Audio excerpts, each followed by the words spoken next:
right, so we're starting off this our top 20 video games of all time, and this is number 20 right here, guys.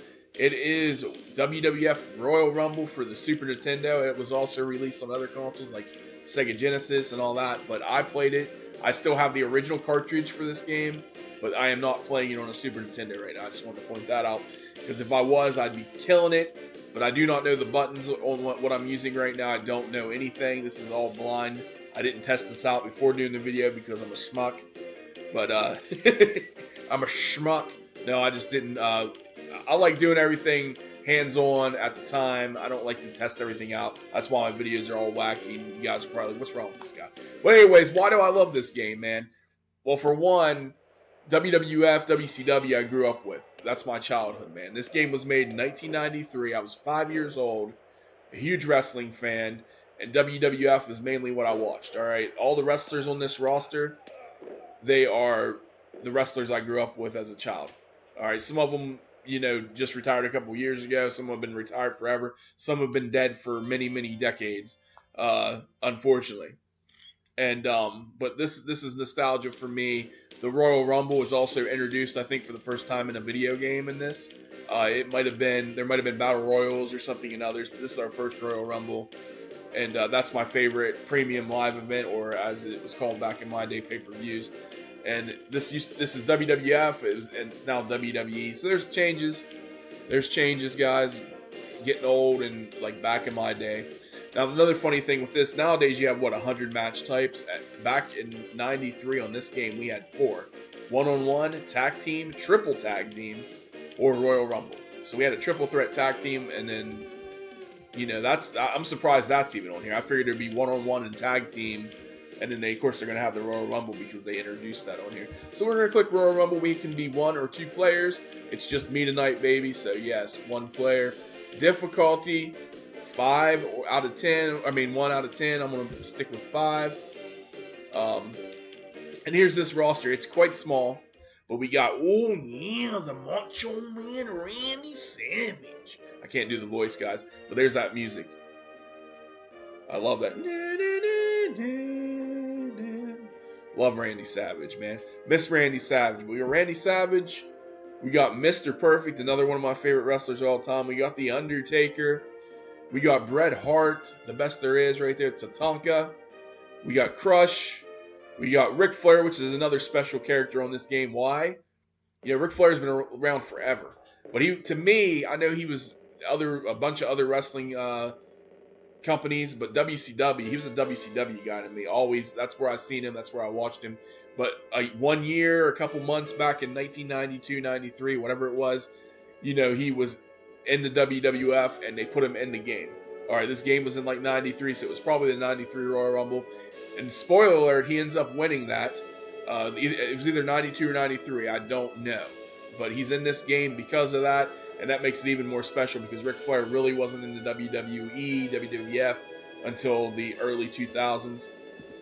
So anyways, we got Shawn Michaels, we got Razor Ramon, we got Yokozuna, we got the narcissist Lex Luger, we got the $1 Million Man, Ted DiBiase, and then we're back to our man Randy Savage. So a very small roster. I'm not going to play a whole lot, but I did want to go and show you guys what it looks like. And like I said, I'm not using original Super Nintendo. I don't have the controller, so I have no idea what I'm doing. This is all blinded, so I'm not going to play a whole lot. But I want to show you guys what it looks like and point out a few differences here, me being Razor Ramon. You see that up in the corner, it does have my name bar, or my life bar and everything right there, but nobody else. You have no idea what the bad guys, at least I don't know if there's any way to show that. But I'm just getting a power struggle here. And I'm trying to push buttons to get something going on here. But there we go. Bam! There, hip toss, bitch. I got you now. I know what I'm doing. No, not really. Run away. Kick, punch, kick, punch. But anyways, guys, I just wanted to point this out. This game, as there's not much to it, there's a million different match types nowadays. There's name bars for everybody. And there's actually intro music on the new games like WWE, SmackDown 2025, whatever it is. we've come a long way with our wrestling games, okay? And by no means am I saying this is the best wrestling game ever made, but people that are fans of maybe like Fire Pro Wrestling and ones that stay sort of like this, you might be able to go back and play this and enjoy it. For me, it's more about the nostalgia and the roster. These wrestlers that, it's a small roster, but these are my people I grew up with, and just the way it looks and everything, just the old school way. That's why I love it. That's why it made my top 20. But anyways, guys, if you haven't played it before and you can play this type of game now, knowing what we have available in this futuristic world we're living in, you can still enjoy this game. Anyways, guys, check it out. My top 20 WWF Royal Rumble.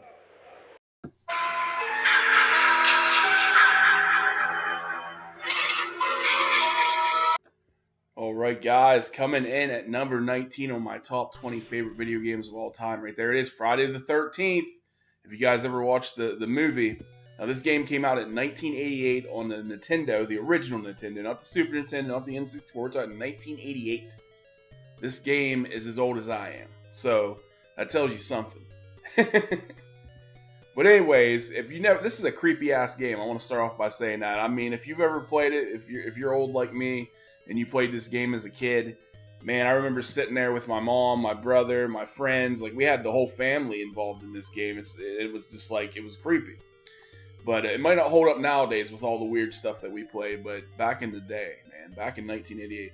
Anyways, we got 6 counselors here. We got Georgie, Mark, Paul, Laura, Debbie, Chrissy, and then we have, it looks like 15 children. I'm trying to remember the game, guys. I didn't look this stuff up. I just put it in, got to play it, check it out. But I believe the whole point of this game is you got to protect the 15 kids. If the kids die and the counselors all die, it's game over. And of course, if you die, whatever. If one of your people die, you get to pick another counselor. So you keep going like that, if I remember correctly. So let's say I play as George. He dies, I die, and then I can pick one of the other remaining ones. But also, while you're playing as one of these guys, Jason could be killing one of the other counselors. But if you lose all 15 of the kids or run out of counselors, then you're screwed. Okay, that's the point of the game. That's how we play it. Yeah. So anyways, let's get into this game. Here it goes. It says use the torch to light the fireplaces. Okay, so we're playing as Georgie boy right here. Now you throw rocks because that's what you start with. All you have is rocks, and you kill like these zombie things that pop out of the ground. Why zombies? You say? I have no idea. Oh shit! I totally missed the lighter out there. Let me get back out there. This game is almost like a maze type game too, because you got to get these lighters to light fireplaces, right? Like it said in the beginning. But when you go in there, it's like a maze, and that's because this is the creepy part. Because Jason can be anywhere. Like we literally could be in this house. Jason could run in here. He could be behind us. That's how they play us on here. And you hear that alarm going off, which means one of the children, I think, is being attacked. I believe that's how that works. Man, I'm trying to remember this game. It's like, it's creeping me out already. So we light the fireplace here. Maybe that's what you're supposed to do. I don't even remember. Maybe you have to go where the children are in order to save them. You got to light a fireplace or something. But I know, like, you'd light the fireplaces, and it would leave like there would be like a map or something or a message. I think they give you messages, and they'd be like, go to this place, located here, and then you got to locate it on the map. This is a really confusing game too. But yeah, the timer's going down, so that means in 15 seconds, one of these children are going to die.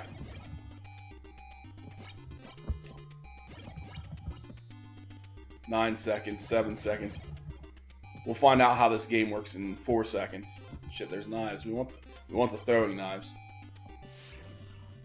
Okay, one of the counselors just got killed. There's still 15 children. I was going to say, that's a little early for us to be able to do anything. They already be killing off children.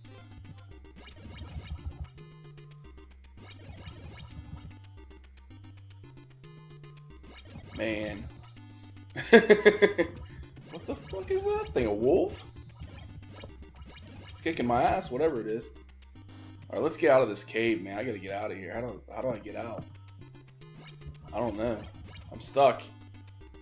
This is why, I mean, this game is freaking utterly confusing. I don't even know where I'm at. I just went some cave.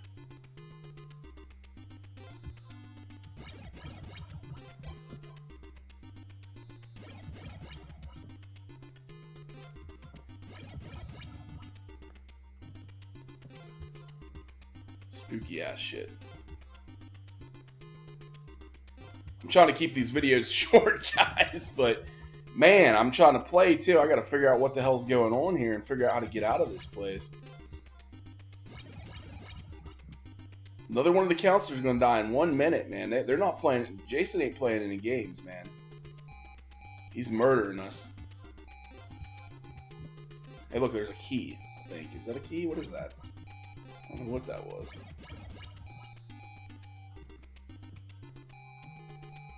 There, we got out of this place.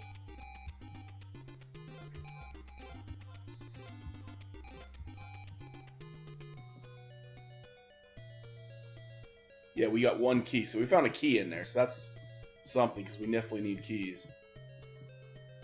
Yeah, nothing in here. We got one key. We got throwing knives now. We're moving up in the world, but we're about to lose another counselor in 30 seconds.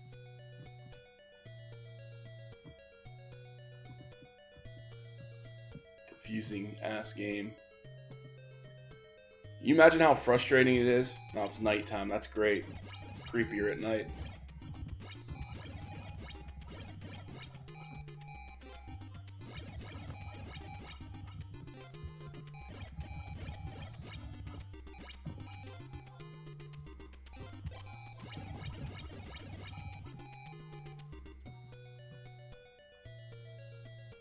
And they could at least have the houses lit up here for us. Something. Let's get that fireplace lit.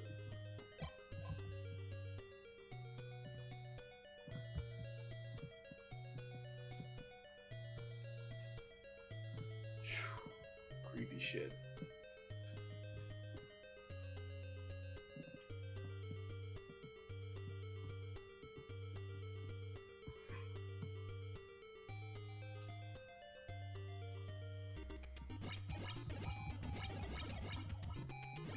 Another one of the counselors dead. Only 3 left. It's not looking good. Oh shit, see, there's Jason, man, out of nowhere, this bastard.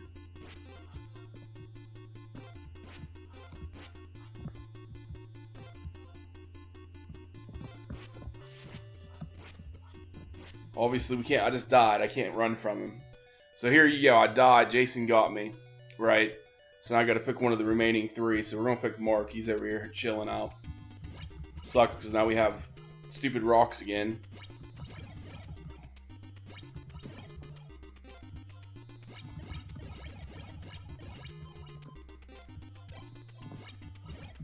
There we go.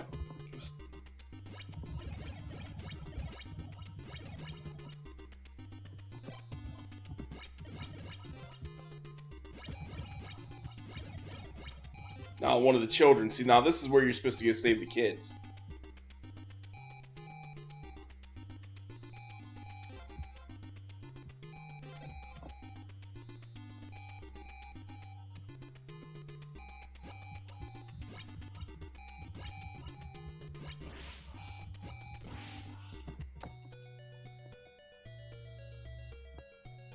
Okay, I got to the children. They said thank you. So where's Jason at?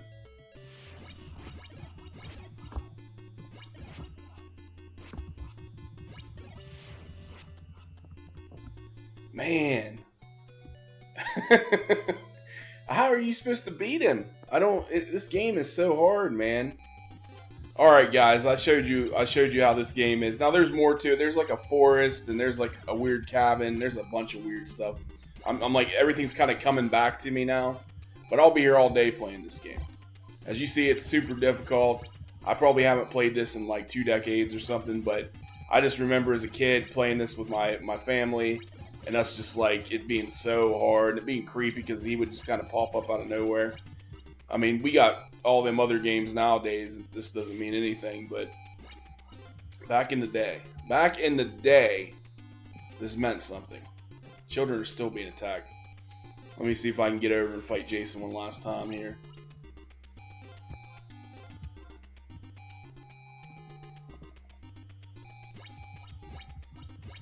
I don't even know how you're supposed to hit those birds or whatever they are. You can't shoot upward. One of the kids are gonna die before I get to him.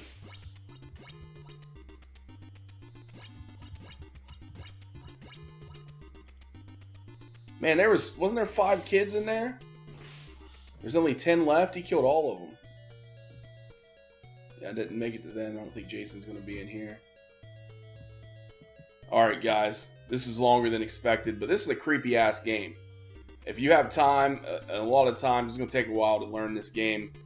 Definitely see if you can find it somewhere. I mean, it is for the Nintendo. I still have the original cartridge, but I'm not playing it. I don't have a Nintendo on hand. But I do have like the original cartridge and everything. This is like a childhood memory for me. Plus, I'm a big fan of Friday the 13th, so this is working both ways for me. All good in the neighborhood for sure. Anyways, guys, stay tuned for number 18 on my top 20, and that'll be right after this.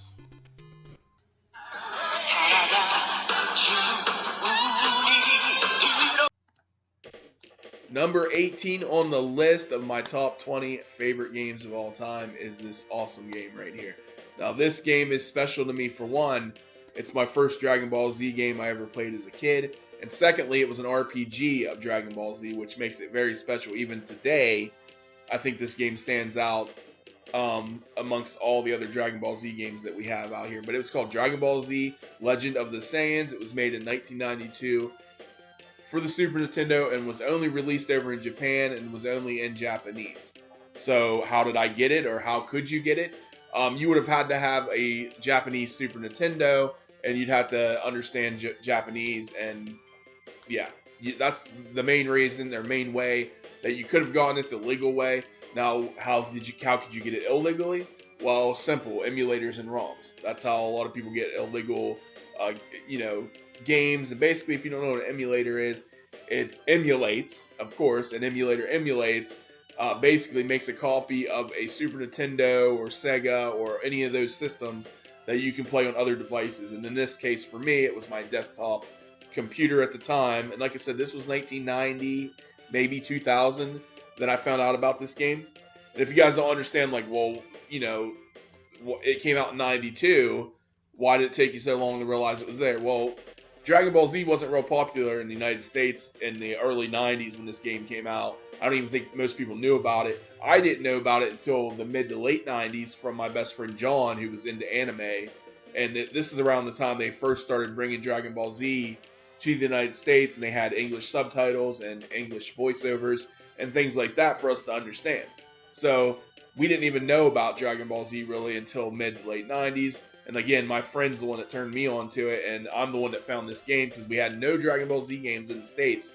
But I think they've been making them since the 80s. They've had Nintendo games of Dragon Ball and eventually Dragon Ball Z in Japan for years and years and years, a decade before us.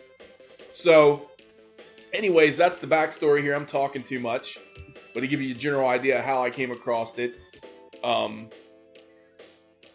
but anyways, this is the beginning of the story. If you read that, it kind of went to the backstory if you read that big old thing that played through. But yeah, this is Raditz, which is Goku's brother. And he came to Earth and was trying to be like, Goku, why didn't you conquer the Earth? You were supposed to take it over. Blah, blah, blah. Goku's like, I don't know who you are. Leave me alone. And then he realizes Gohan is Goku's son. And he senses his power. And he's like, hey, I'm gonna kidnap his son to get him to come and join me in taking over the Earth. So that's where we're at right now. As you can see, this is the main map. It's built just like most RPGs of the time, Super Nintendo and stuff. You got a little map here, and then as you move around on the map, you go into battle mode. It takes you to another screen where you fight something. As you can see, this is the menu. You can talk, look, fly, and then there's the item, and then the main menu. But we're not going to. We're going to move around a little bit. Now, this house right here, you just click into it, and right now we got Bulma. You guys don't know who any of these people are, but we can talk to Bulma. She talks about Gohan had a Dragon Ball on his hat, and that's how we can find him using the Dragon Radar which she gave us. And then Krillin's talk about dude being strong, gives him an item, and then we got Master Roshi. And I believe he gives us some money. There we go. We got some cash, so we can go buy some sensu beams or something in case we get beat up. Anyways, we'll move around on the map. I think we can fly right now, so let's fly. There we go. Now this was unique because I don't remember a lot of RPG games at the time where your character could just get up and fly, like they do in the show. So I thought that's pretty cool too. There's a fly button. So here's the menu. We're facing a Saibamen, I believe is how you call them. and it's just like you got an attack. You can use an item, you can run, and then the main menu. We're going to attack, and then we get to pick either Goku or Piccolo. And as you can see next to their photo on the left, there's their level, because they do go up levels, which is another cool thing. I always like a good RPG where you level up, because I played some where there's no level. It's just, it's, you know, all abilities and shit. But anyways, you level up on here, so you can go around and train, you know, fight a bunch of things and level up before you go on and fight the big bad guy. And then we got our HP over here, Ikai, and our BP, and then you see Piccolo's right there. And then underneath their photo, I believe, is their special ability. I'm not going to go deep into the mechanics of the game, but his abilities, you can see, attacks everyone. And then we got this right here, which is an energy, one of their special energy abilities. We're going to do the Demon Wave with Piccolo on this guy. So here's the battle screen. This is all automated. You don't do anything more. They're about to do their technique. Here comes the Demon Wave. And I don't know, man. At the time, like I said, this came out in '92 on the Super Nintendo. This still right here, to me, is cool. I don't know, you know, I know we're all in the modern day graphics and everything, and this may look a little funky to some people, but they still make these type of games that for people to enjoy.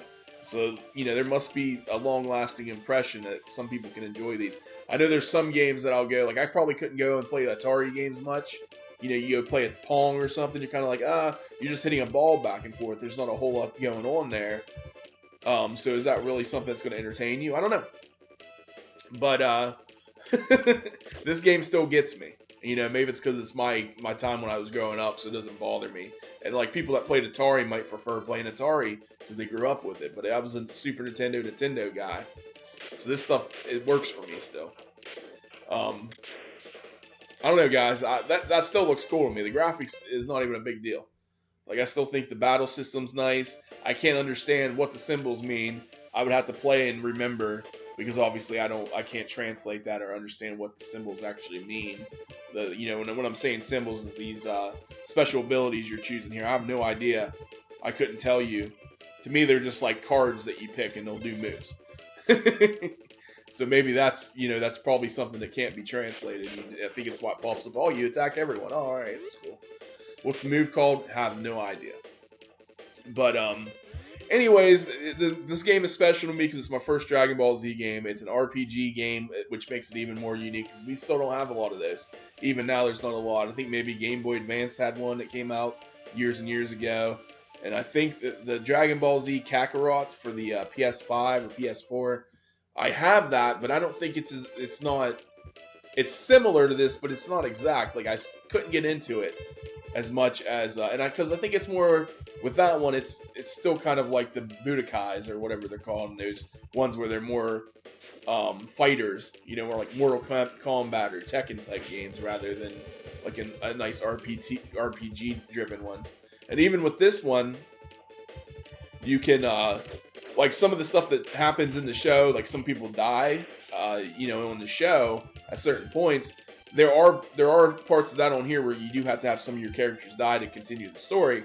But some of the secondary characters it doesn't really matter if they died on the show or not. Like they don't have to die on this game. Like you can win the story mode and have them survive, right?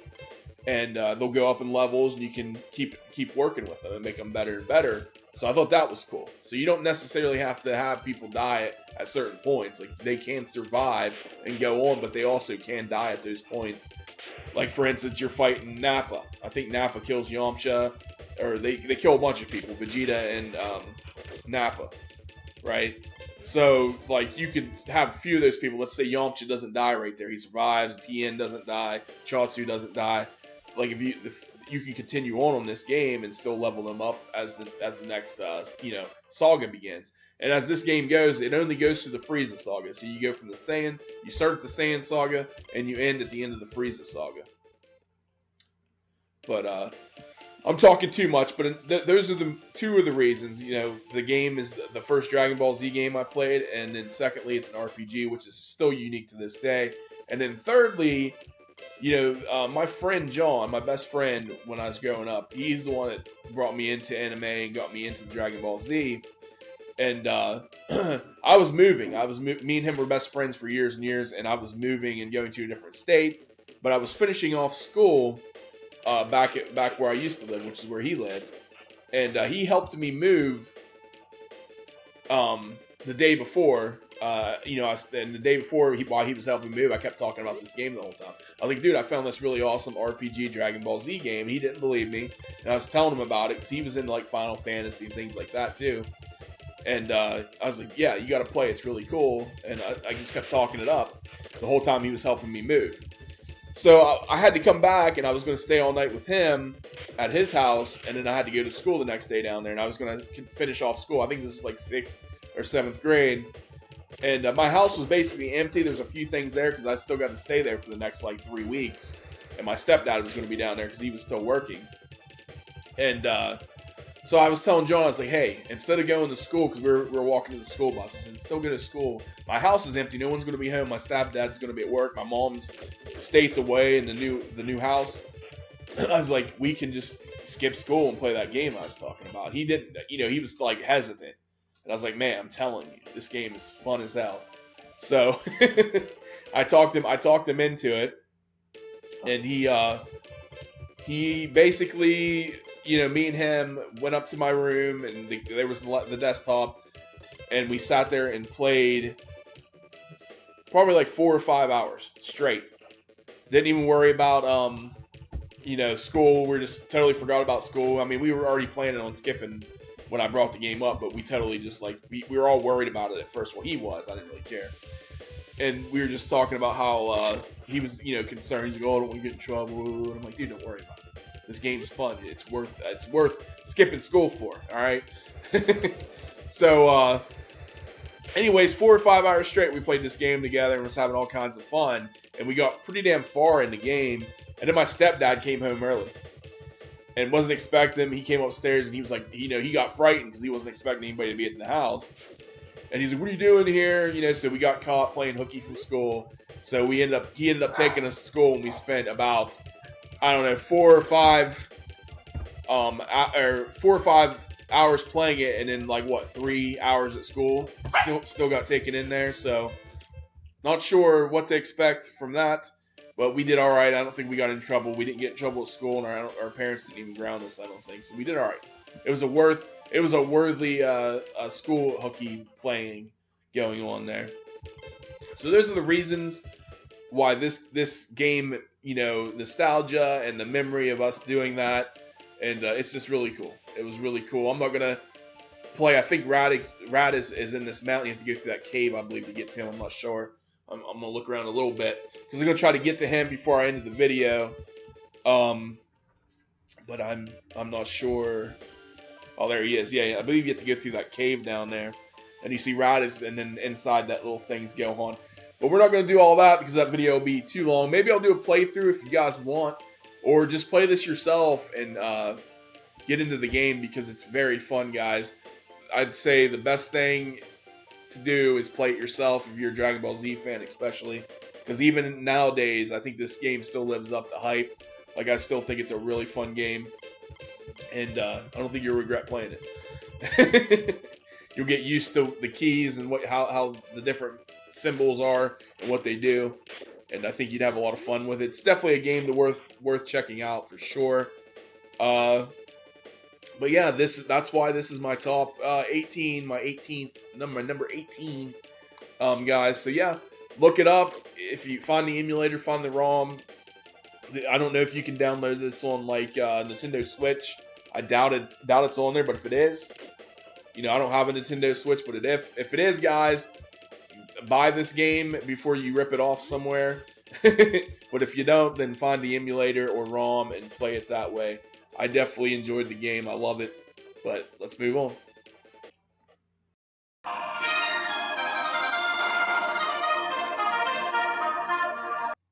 All right, guys, so number 17, here we are. Let's see what this one is about. This is also a game that I played on the Super Nintendo. This game came out in 1994. Now, let's see if you guys can guess what it is. Might be a giveaway right here, but let's go. Boom, Ogre Battle, The March of the Black Queen. Now, this is a long intro, and I want to show you guys the opening of these games so you can get an idea. Now, I don't want to read all this text, but here's Warren. He's a sorcerer, and he's going to teach us the power of tarot cards. And he wants to know my name, so we got to spell out the name real quick. Dirty D, because we're not going to have room for it all. Yes, that is me, Dirty D. Please tell me your sex. We're a male. Let's go, bud. This is going to be a long intro. He's got to do my whole tarot card reading. I got a full card. That's probably not good. You want to be sure that your knights abstain from disgraceful behavior. What do you warn them most about? Obey the law. Don't make empty promises. Be kind to all you meet. I'm going to tell them not to make empty promises. You don't want to make empty promises. That's terrible. You want to be kind to people, though, too. Justice. That's another good card. You are standing in front of a mirror. Which shows your best trait? What is shown in the mirror? Oh, interesting. Physical strength, mental strength, or moral strength? I think you need all these. I would like to say I'm Hercules. I do have good morals, but I'm going to say mental strength. You need to have good mental strength. That's what you want to be. You want to think about everything in a positive manner as well. Sherry, what do you think is the best way to pull together and roll people with different hopes and ideas? Sherry's a good card. Military force? No, you're not going to be a dictator and run things by your military, with your people at least. Religion? If these people all have different ideas, religion is not the way to go about it. Leadership and charisma make the most sense and when you're leading people, because they want to look towards somebody who can actually lead them, and you want them to be charismatic. So that's what I'm going with on that. Hermit, another good card. After a difficult battle, the army you lead was unfortunately defeated. What was the cause of your defeat? A lack of military strength, a lack of leadership, destiny. The man says they make their own destiny. We're going to say a lack of military strength, because I'm not taking the blame for that. It was our military was just, there was too much going on. You're staring at the full moon the night before battle. What are you thinking of? The results of the battle, your family, a beautiful lover. Those are two good options as well, but we're going to say the results of the battle is what I'm going to be thinking of, because that's what we should be thinking. We've got to keep our mind on that damn battle. Magician, you have been commanded by your king to create a magic potion. What kind of potion do you create? Okay, poison? For the king? This is for the king, right? We don't want to poison the king. A wealth potion and immortality potion. Okay, well, if the king's a dick, we're not going to want him to live forever. I don't know if the king's a good guy or not. Sometimes they're assholes or have tendencies to be assholes. I'd say a wealth potion. It's alright to be rich, but living forever, if you have somebody that's horrible that can live forever, that's not good. And finally, please choose your tarot card. We'll go in the middle. And here we go. Strength. That's a decent card. Oh, gods above, please grant our leader bravery and honor, and to all of us victory. Alright, so here we are, the main interface of the map. We got data, that's the save, options, edit units. At this screen, we would see our different parties. Right now, we only have one army. We can view their status, remove, we can make formations, change class. And that's what I like. This is pointing out why this is in my top games, number 17, is because there's a lot of stuff you can do with your troops. You can promote them up once they reach a certain level. Right now, like for instance, these fighters that I have in the front of my formation can be promoted to knights, not mites. They can promote them to knights once they get to a certain level. You can also change their class, like you can with this beast man. You can turn him to a fighter as well. And different troops can have different things, different weapons, and have different abilities. So you always want to do that. Here's an icon to change leaders, and then there's an item icon. So one of the reasons I love this game, it is a turn-based strategy, which is up my alley anyways, but it's because there's a lot of customizing options as far as your army goes. And there's, like when you're on the map, we're going to start the first map here so you can see how that works. But so basically it's real time when you're moving along the map, but it's turn-based once you go into battle. Now here the thing with the map is you do have to, so like while you're doing your troops, the bad guys are already moving. Now you can pause, but while you're not paused, there's also enemies coming at you. Right now this is a kind of training level just to teach you the ins and outs. So there's no enemies coming out, but usually they would come down here and attack, go for your base. If they take over your main base, you lose the level, the match here. If you take over their base, you win. That's how it works. Now I totally set this guy to the wrong spot here. But what your main point is to take over and liberate all the cities and temples that you see on the map here. And then once you do that, you get money like each day, because there's a day and night interface here that happens over time. So here we go. We just liberated the trade city. Yes, we'll pull it. You get a terror card. We got our strength card, which is our card that we chose at the end there. So it gave us a strength, 1 point of strength. We'll keep the card. By liberating towns and temples, you can gather information. That's what I was just explaining. So you get information, and you also get tribute per day for controlling the city. So he's just explaining that. Oh, I just hit repeat. We don't want to repeat. We don't want to repeat. No, don't repeat again. All right, and I'm trying to move as quick as I can because I'm trying to keep each part of the video under 10 minutes, which I'm failing miserably, guys. I apologize. I might have to break these videos up a little bit. But I am sending him, as you're seeing, I'm sending this character, because another cool thing about this game is there are hidden items that you don't see on the map. You kind of got to do a little discovery, a little whatever. So the best thing to do is send your people over land masses and things. I believe there's a city right here, if I remember correctly, with a secret character, a special character that will join you. There, you found the wall city. We liberated the city. Okay, and I'm going to skip through here because you guys ain't going to care about this stuff. I got another good card. You guys want to keep the card? And this guy is Lance. He used to be with the king before the king got murdered by the queen. And that was just telling me Lance joined me, and now I can actually bring him out. There he is. And each troop cost money. He cost me almost 4,000. We're going to send him to the main base we need to take just to finish the game. It's going to take us a little long to get our main character. But you see, you get an idea of how this game works, and it's just a fun game. I feel like relaxed when I play it. Though you can get rather strategic. Once you actually have people attacking you, you got to have defense on the temples and the cities that you've liberated, or they'll get retaken. And you definitely need to protect your main base, or you lose the game if that gets taken. But yes, there is a little bit of discovery and figuring out things, and there are. Not on this map. Maybe I'll try to get to the next map if there's enough time. But anyways, this is Warren. He's the guy we talked to at the beginning with the tarot cards. And he's just saying, you got to beat me first. If you beat me, we'll join you. So that's what we're going to do. We're going to beat old wizard boy here. I'm going to use a chariot card, because I know that does some new damage. But as you can see, this is Lance Party. He's a knight. He has 2 fighters, and it looks like he has 2 mages. I think they're either called mages or wizards. I'm not sure, but in the back row right there. And we're just about to beat Warren. That was pretty easy. Another cool thing, like, you know, I talked about you can change troop classes, you can promote them up, and all that stuff, but I remember now he's saying that we won. He sees that we're, you know, going to lead everybody to greatness, and then we get our congratulations because we liberated this continent of Volzak. I think you say that. But another thing, like, you'll run into random enemies that are not people attacking you as well, and you can actually recruit those guys that are on the map. So you might run into a dragon, recruit a dragon to your side. You can make more parties that way. You can customize the weapons, and like again, the promoting and upgrading. That's why I love this game, because there's just a lot you can do, man. I wish this game was longer than it was, just because I wish there was more we could do. But let me see if I can check out this next Sharon, just to show you guys being attacked, because they will send out some troops to attack us, and we might be able to get one of them random encounters I was talking about of enemies that are not the enemy attacking you, just some random that you may be able to recruit off the map. I don't remember everything. It has been a while for me, guys, to play this, so I can't be 100% sure. My memory won't fail me. But we're going to also bring out, look, now we have all these people, because these were Warren's people, and now since he recruited him, now we got a nice, lengthy, but there it cost me almost 3,000 to bring out Lance. So you'll send them out like this. I'm not going to play a whole lot. I'm going to try to get into, show you guys a little bit of this stuff. But you always want to explore the map, even places, like I think there's another city right here. But you just want to explore different places on the map like this. So when you have plenty of people, but you got to pay attention to your money too, because it'll go down fast. You want to kind of just send them places on the map to explore a little bit. But you also got to make sure you have enough to defend your temples and stuff that you plan on taking over. And you got to be strategic. Right now I'm not being real strategic, because I'm just trying to explain how the game works and why I love it so much. Damn, that team's not that great. But I'm just going to send out everybody. Why not? That's not a smart thing to do either, because you need to send out people you can use. But when you have like larger maps and stuff, like right here where this road is above, I should have sent somebody right there, which I'll try. This is going to be like a 20-minute video, because I'm playing the game instead of just explaining why it's my top game. But that's why I love it, man. That's why I'm playing a Super Nintendo game in 2020, almost 2025. But they do have Ogre Battle games for like Game Boy Advance that came out. I think they actually just came out one for the PS4 or PS5 recently. I haven't got to play it yet, but I'm really looking forward to getting it. Maybe I'll do a video on that, and I'm hoping it's similar to this. It's got to be upgraded a little bit, but I think it stays pretty much traditional to the way, because it looks similar to this, just a little bit improved graphics, I guess. But I have no clue how that plays. You wish to keep this card. So if anybody's played the new one and I have this video out, you can let me know if you like it. The new one for the PS5, PS4. I'm clicking too fast. I'm just trying to repeat it. Okay. And that's just telling me there's a shop there, so we can actually go into our thing, and there's a buy item, and we can buy cures, revives, summons. Okay. I believe there's another city right over here. So anyways, since this video is becoming way too long, there should be enemies on the map. I haven't seen any. I don't think you run into them until you get closer, then you'll reveal them on the map. Devil. Now I'm getting shitty cards this round. The last one, the trial map, I did pretty good. When you meet with the enemy, where you fight depends on how you are moving. If both units are moving, you will fight halfway between where you meet.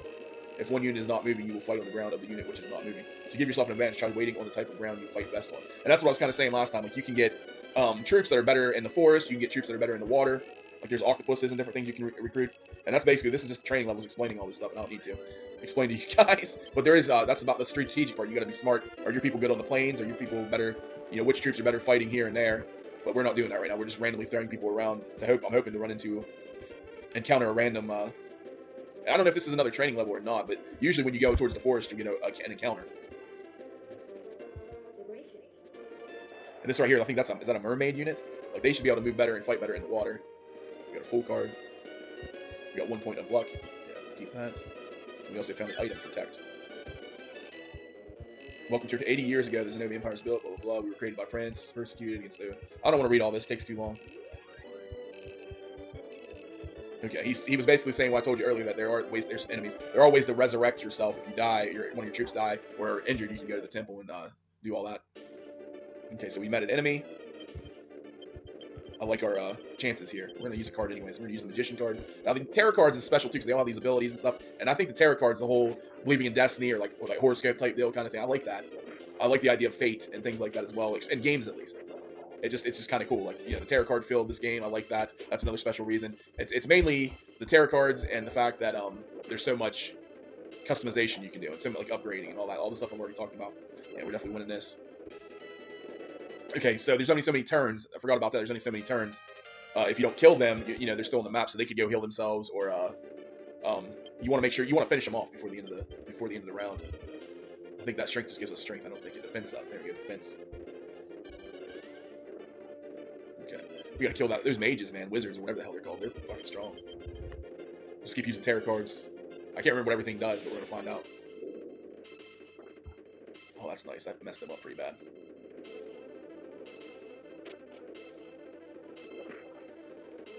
All right, come on, guys, kill him, damn it. We're gonna lose our beast man at this level.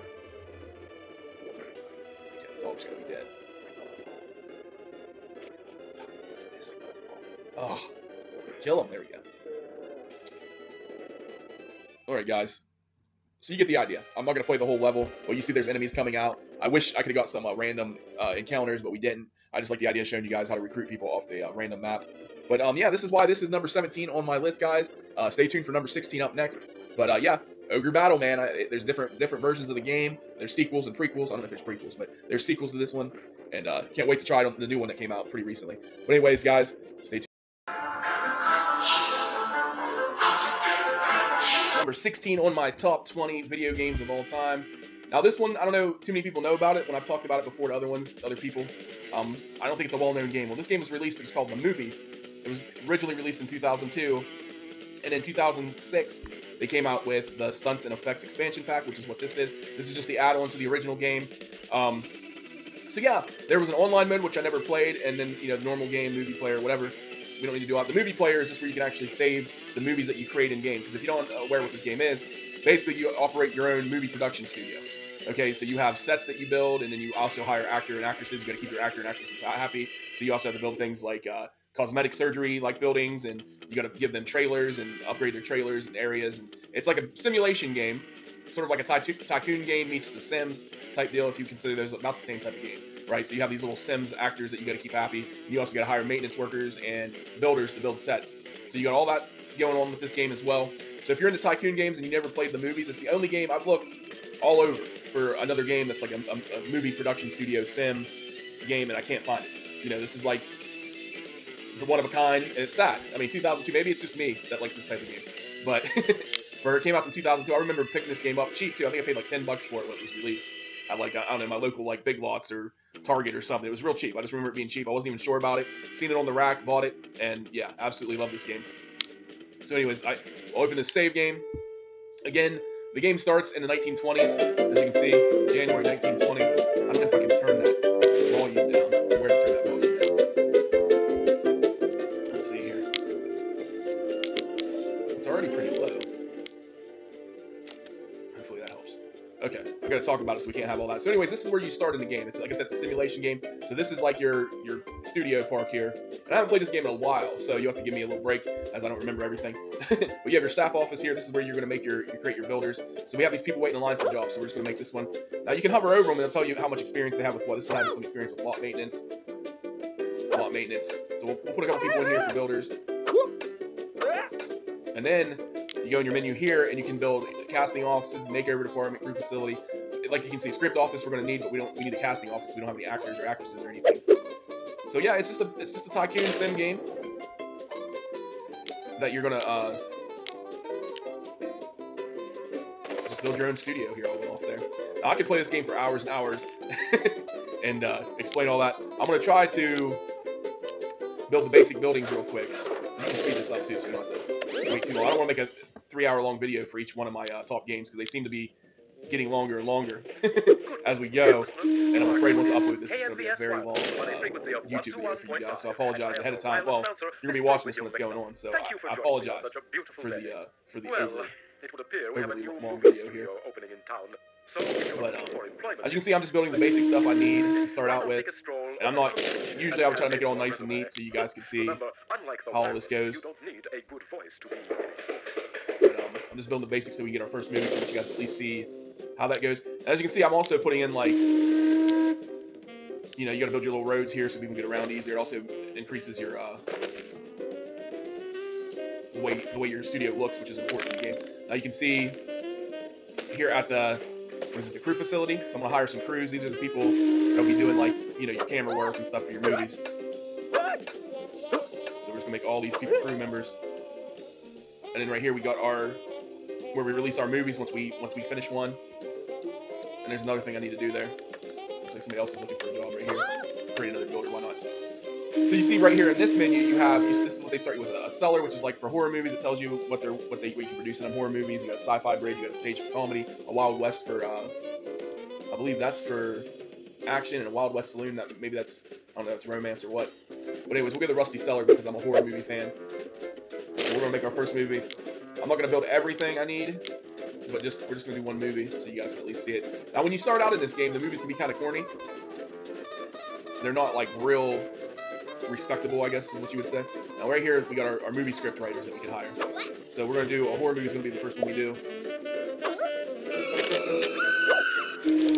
So while they're building our set, we also just hire all them. I think I'm missing my casting facility. Stage school is what they call it in here. Well, this is the place they're gonna go for to get actors and actresses, which is important. I don't know how I forgot about that one.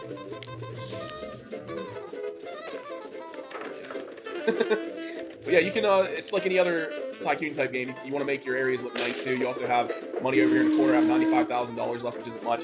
But this is my ranking of the studio charts. If you click it, Dirty Deeds Productions #5 right now. Old Rope Cinema, Maxi Pack Worldwide, Landon Productions, Creamboat Creations. Some weird names there. But those are the people you're competing with to make the best studio right now. You can see March 1921. So the game just started. I haven't even hired any actors or anything yet. So here we got actors lined up. If we can see them.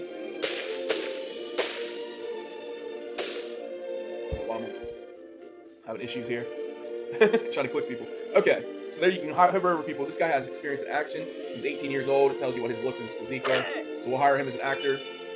And this female, Jessica Alguier, I don't know how to say her name, is 22-year-old. She has a nice physique. Her looks are halfway there. It tells you she's calm, doesn't bore easily, eats to live, loves alcohol, and she's thin. Okay, so we'll make her in there. Okay. So this guy has sci-fi and horror, or is that a chick? Yeah, the girl that we hired right there, Faye Wogan, is going to be our director. And the best thing to do early on here is you can actually put your people to practice. So they're going to practice horror scenes. We got a director in here, and we got an actor. And basically, these are going to be our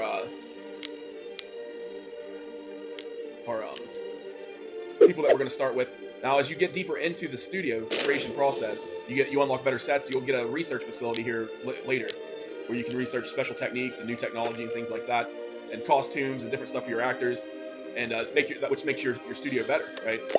So again, we have this one fast now. Let me slow it down for a second. But yeah, so you got so I'm building another Starship Bridge that's for like sci-fi and stuff.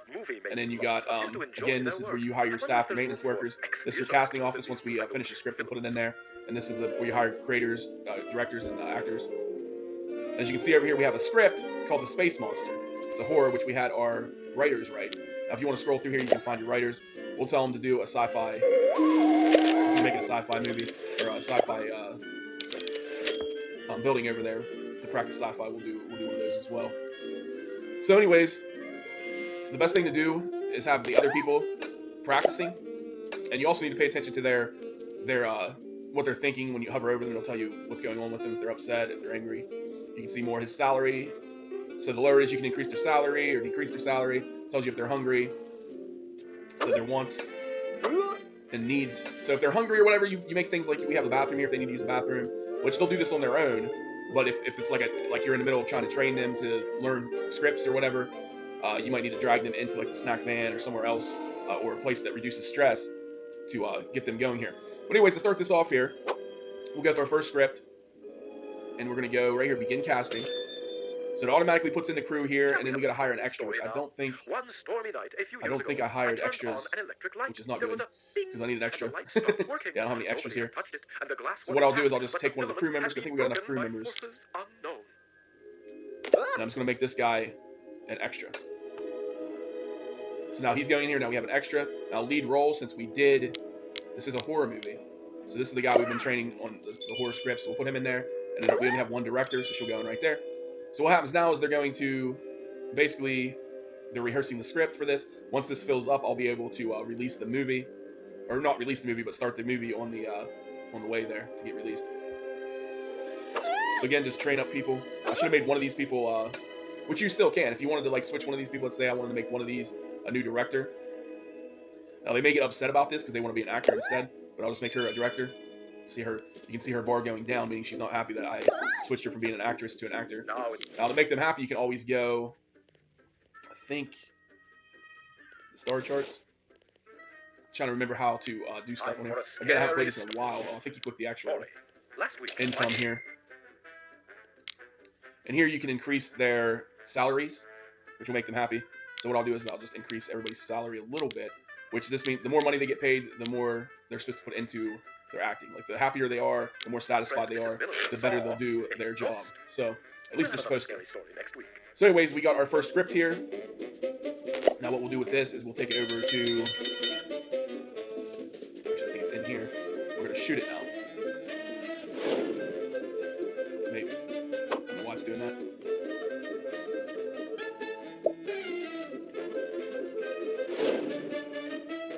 Oh, fuck. I had to grab the wrong script. So after they rehearse it, you shoot it. Let's speed this back up. Again, I haven't played this in a while, so you have to excuse my my dumbness when it comes to trying to figure things out again. But anyway, so we rehearsed that. Now they made another script as I was mistakenly trying to shoot before it's even been rehearsed. So this is the sci-fi script. It's called They All Fell Down. So we'll put it there. We're gonna have to hire another extra. But as you see, we've been training these people in sci-fi, the director and actress there. Now, this maintenance worker, we're just gonna make him an extra. Which I would advise that because eventually, as you go on, you're going to get more people that come to your studio looking for jobs. You get better actors and actresses that want to join you. You may even be able to steal some actors and actresses from other studios. I'm going to shoot this. Now you can see it says shooting schedule, the Musty Cellar. So they're wanting to use the same instead of using the sci-fi thing we made here. They're wanting to also use the Musty Cellar that they're using for horror movies. So like I said, the more studios you make, the better, because it's more areas for them to shoot movies in, which means better scenes, more stuff going on in your movies. And like I said, when you're starting out the studio, the first couple movies you get aren't going to be that great. They're going to be like, you know, one area type movies, and the dialogue's going to be kind of lame. They get better as you advance into the game. I'm sitting there trying to talk over this news report. Hopefully you can hear me. But so they're just about to finish up right here the movie. So here's what I wanted to see. This is the movie. We're going to release it and watch it here. So we take the movie that just finished shooting. Okay, the script quality gave us 1 star, which means it's not great. The director got this for their performance, but this for performance. They're saying the star relationships were average, repair sets were superb. Crew experience was poor because we just started out, so we're not that great. The movie quality was half a star or less than half a star. The final movie rating, so we got what, 3/4 a star. So here, we'll watch it. It's gonna be pretty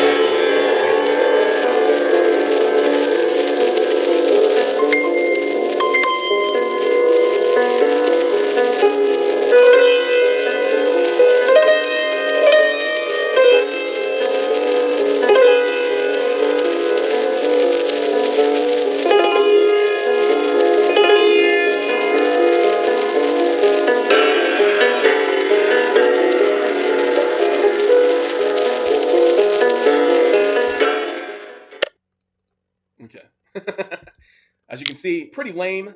Not a great looking movie. They don't really have any costumes right now. But after you finish a movie, you do get rated by different film critics. This one says the sets used in this movie were in pretty good condition. A movie packed with originality. One advantage Charles Hunter has of being born with looks this hideous is that he's perfect for horror movie roles. Faye Wogan's direction is derivative, but it does the job. The cast was passable. A good movie that's like to fulfill its potential at the box office.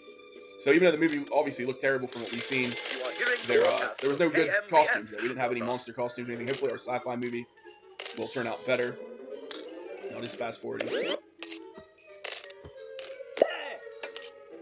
Again, the more sets you build, things like that, the better your movies will be because they'll use different things. There's also a makeover department, which I didn't build. I'm not going to get into everything. If people are interested in this, when you watch this video, if you want me to do like a tutorial of this, I mean, this is an older game, but it's really fun. Just check it out yourself if you can find it. It's probably cheap. I don't know if you can get it on Steam anymore. I've had the disc forever. You know, it means that like it's been like since 2002. I've had this game on disc, and I just transferred it on onto my other computers and stuff over time. But you probably find it online. I'm sure you can find it somewhere pretty cheap.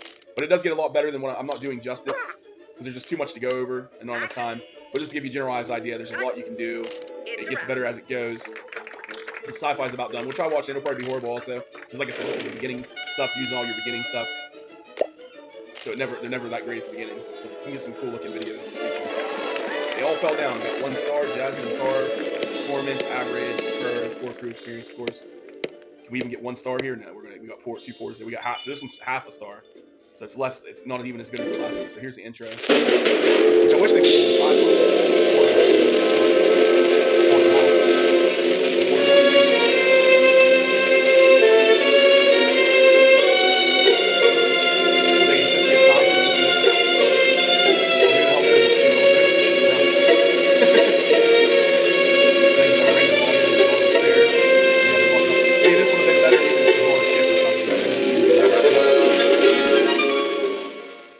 just playing this much of this game makes me just want to get into it and play it longer because I know it gets better.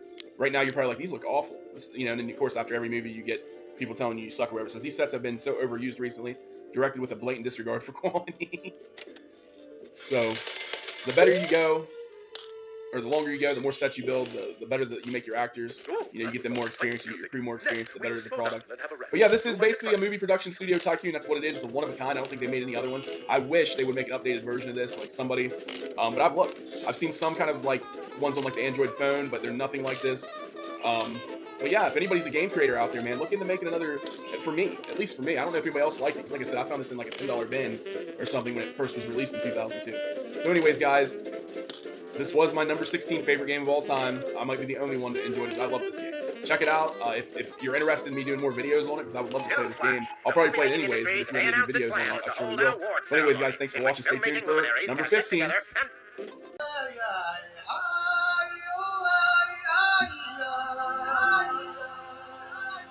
Coming in at number 15 on my top 20 favorite games of all time is Spore for the PC.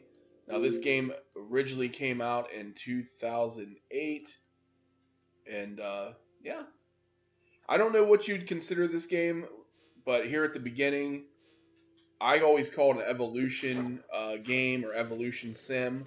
Is kind of what I look at it as, but I don't think that's actually a genre. But basically, the idea of this game is you're going to start off as a little organism, and you're going to evolve over time to a more diverse and intelligent being. Eventually you go from being a cell stage, you'll be in like the tidal pools, in like the ocean, whatever, and you're basically just eating to grow, and then you develop, and eventually you become more sophisticated and the alpha of the sea, so to say, and then you can evolve, like grow legs, get on the land, become a creature. And then this stage right here, which is an unlocked it, because I just purchased this game to do the video, because I haven't had it, probably in over a decade. I probably haven't played the game. But this stage right here is, I think it's called the tribal stage. And then this is like kind of like the more modern day stage, like where we are as people in this time at right now in real life. And then we got kind of like space age for like space exploration, planet exploration, that type deal. But yeah, you start in the cell stage. And here at the beginning, you can choose to start off as being a herbivore or carnivore. I always think carnivore is a little bit more fun, but this is going to be the organism you start out to being. So we'll go on with that. Normal. And as the planet name, we're just going to leave it whatever it is there. We'll watch a little intro video here because I always liked it. We got the sun, the asteroid, the planet. So let's check that out real quick, and then we'll get more into the game.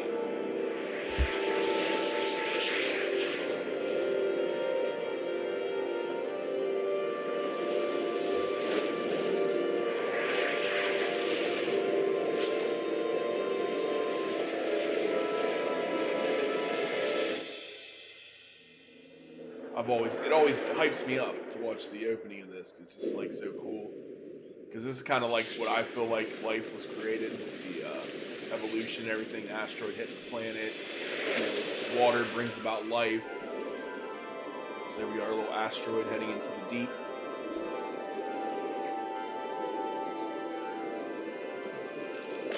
And there we go. It breaks apart, and our little organisms in there, a little cell.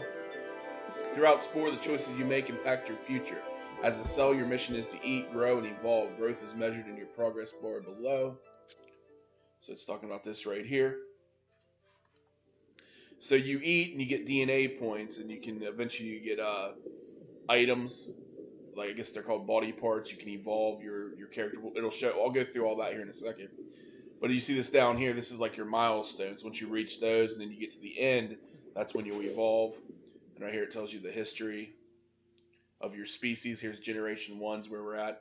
So very entertaining. Like I said, it's been years since I played this. So we're going to play the beginning of it just to show. But this is a game that I played over and over and over again.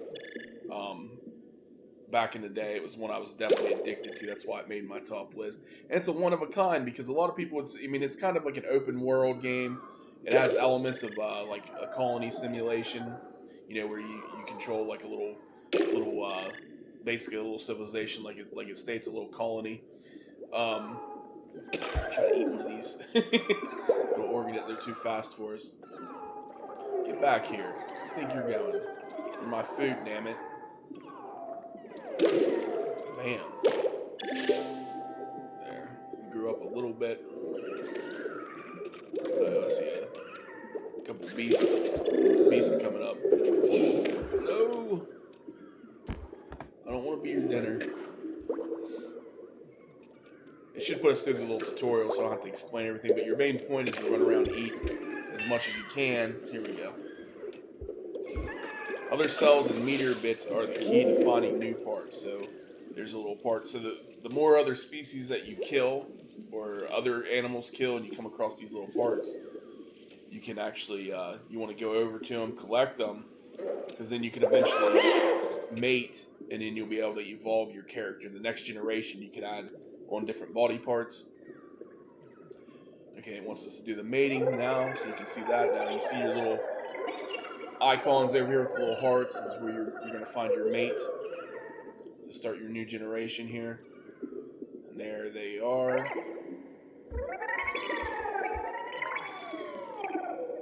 It'll take us to the character creation screen or creature creation screen, whatever you want to call it. And the fun thing about this is like these are the parts that you find, you know, while it's like an open world basically. You're kind of restrained, and you're like right now because we're in like the tidal pool in the water. So there's not like there's an open world, but it's like you don't really understand it that well. But yeah, so you unlock new parts right now. We just unlocked the spike, and when you get it, you spend what they're called, I think DNA points is what they consider these points down here. That's our budget. So yeah, you get DNA points to buy new parts, and you see right here you can actually morph what your organism looks like too. Like if we want to make him wider or longer, I don't know if we can do that right now. Maybe I'm doing it wrong. I know it gets more extensive, your creation process, as you evolve. So once we actually get on land, which I'm probably not going to get that far into because it'll be a really long video otherwise.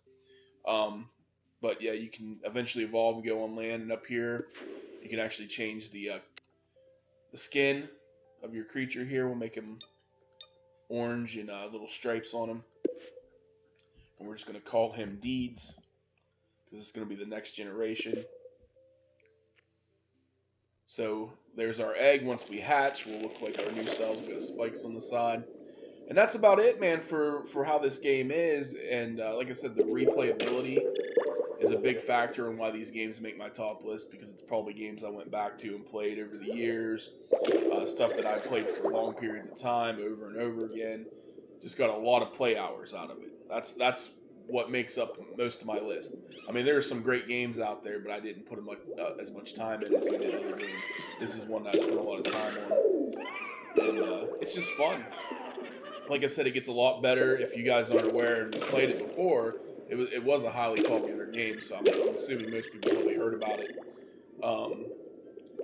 But I would love if they did like an upgrade. Like this game came out in 2008. They should do an upgraded version of something, some type of evolution type game. I think it would be awesome to have like an updated Spore or something even more advanced like this. You just don't see a lot of those. At least I don't know. If you're aware of one, please let me know in the comments if you watch this video, because I would love to have another type of evolution sim game to play in modern day.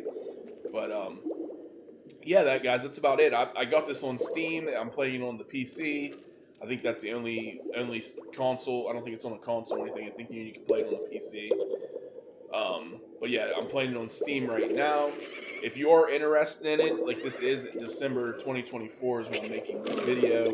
It is on sale right now for the holiday. You can get it for only $2. You can get the base game, and I believe there's 2 or 3 expansion packs as well, and they're also like $2 a piece. I just want to put that out there, even though I'm just doing my review of my top games. But that's what I did. I went and bought it on there just to show the video because I couldn't find um, the game like install. I don't even think I had it for Steam. I don't even know if I had it for Steam back in the day.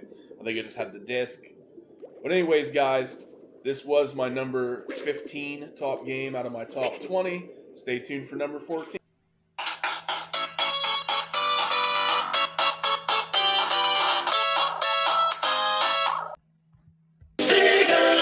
All right, number 14 on my list. Pretty self-explanatory. Let's start this here. I'm going to pause it for a second so I can talk about it because the music's really loud and I love the music though. It's like the music's part of the touch of Sonic the Hedgehog that I like the most. That's probably one of the main factors. But this is my number 14 out of my top 20, and it could be higher than that. I don't know. This is the system I grew up with was, of course, Nintendo, but Sega was really important to me. It was probably my favorite console for a while, mainly because Sonic the Hedgehog. This was my game. Been years and years since I played it though, but I found it really hard to play like the newer Sonics. Like it was always like I compare them with this one. It's like I can't get by. I mean, Sonic 1, 2, and 3 was good for the older systems, but like Sonic X and all those other games that came out, I just couldn't get into them that much. I don't know why, but I loved Sonic the Hedgehog, the first one especially. I still have an original, like the first Segas that came out with the original box that came with this not for resale copy of Sonic the Hedgehog 1. So anyways, guys, let's get into this level. But yeah, my number 14, gotta love it, man. Gotta love it for sure. Remember how to jump. Oh! Usually I get through the level much quicker.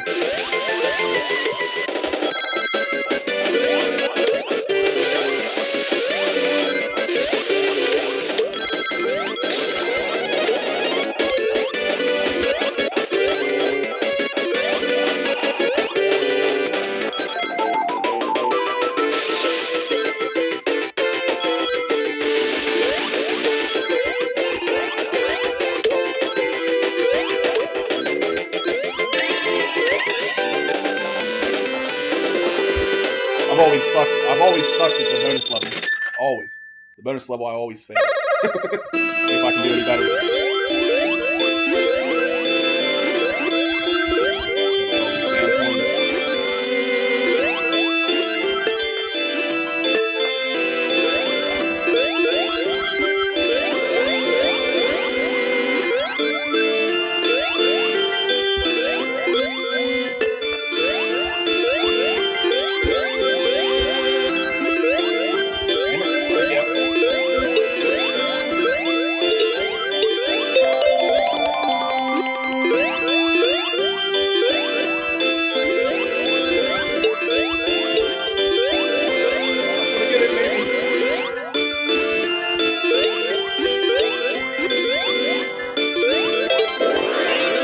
Yay! Completed it! Amazing, I got a Chaos Emerald. Yay me! But anyways, guys, thank you for watching. This was my number 14. Stay tuned for the next one.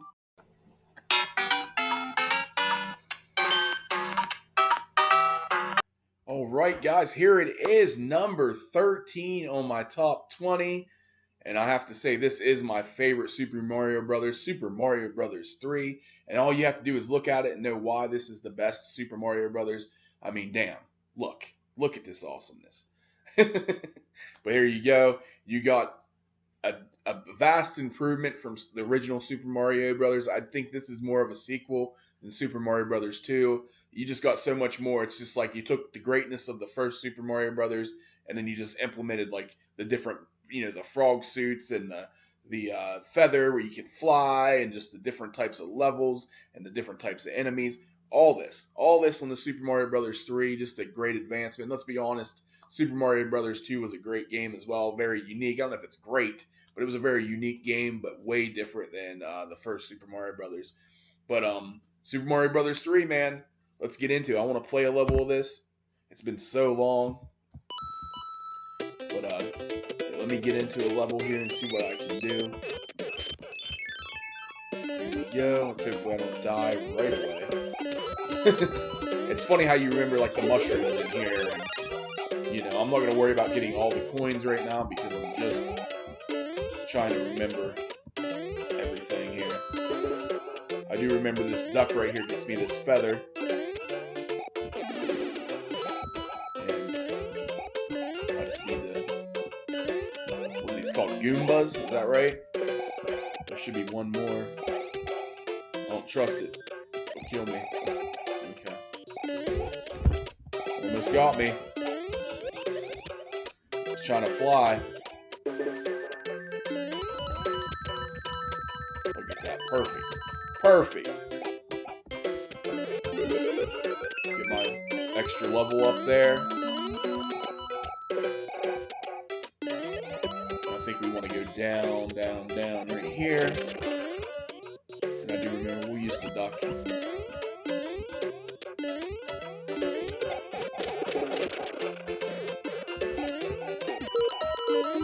There we go. Get these extra coins.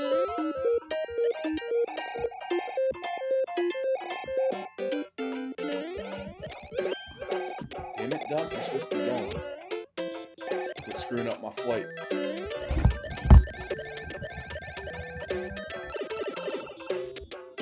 Here it is. This is funny how your memory works and you just remember. I haven't played this game in probably... I mean, it is one of my favorites, but I probably haven't played this game in... I don't know. I'm not even going to worry about that last coin. But I probably haven't played this... Oh, man, I don't even know, dude. It's been like over a decade at least. If not longer. But that's it, guys. I don't need to say any more. This is just an awesome game. And I think anybody that grew up in the late 80s, early 90s will say so.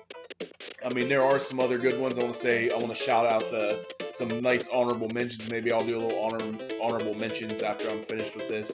But I would say Super Mario Brothers for the Super Nintendo. I want to say that one. What's it called? Mario? I can't remember what it's called. Super Mario Brothers for Super Nintendo. It had a special name, didn't it? Mario Land, maybe? I don't know. But there's Mario World. Super Mario World, I think is what it was called. So yeah, Super Mario World for the Super Nintendo was an awesome one. And they had another one, an RPG, a Super Mario Brothers RPG or something like that. Another fun one. So yeah, those would probably be my next ones. I would say Super Mario Brothers 3, Super Mario Brothers, and then Super Mario Brothers Land or World or whatever, and then Mario RPG's up there though. That's a really good one. But anyways, guys, that's it for number 13, Super Mario Brothers 3. Let's go on to number 12.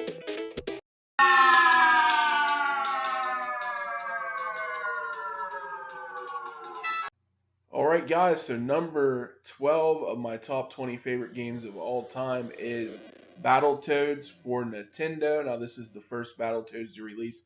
They also came out with ones on Super Nintendo which were really fun.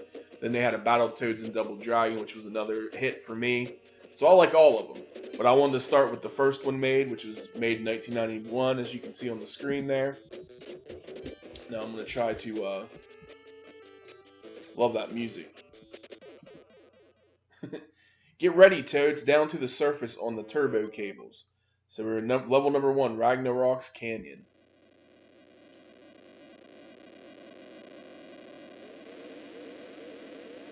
Here we are being dropped down into the world here. Trying to get the keys down here.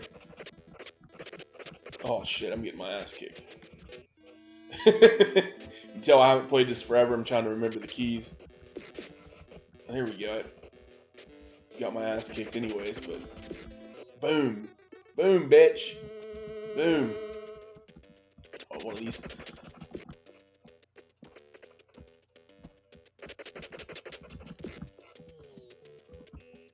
Yeah, now we got a leg, one of the robot's legs or whatever the hell. Come here, bitch. Come here, bitch. I got a weapon now. Kick some ass. Another one of these. Oh, you asshole.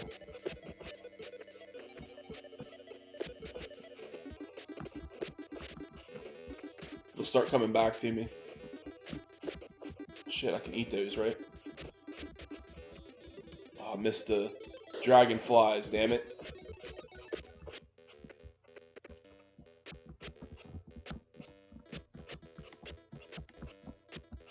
Damn, I can't hit this damn thing. There we go.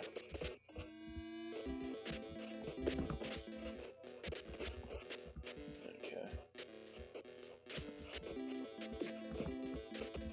Oh, you son of a bitch.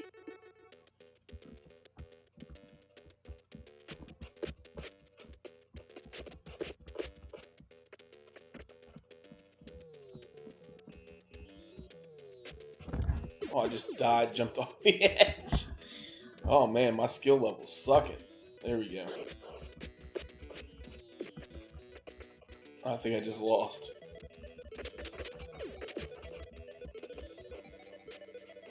Son of a bitch. Oh, he knocked me right off the ledge.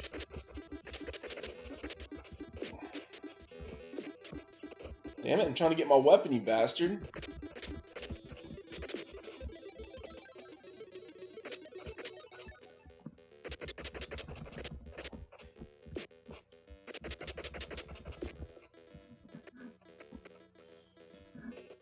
Shit.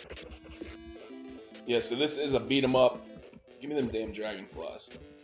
Got 2 of them. I needed that because I got my ass kicked.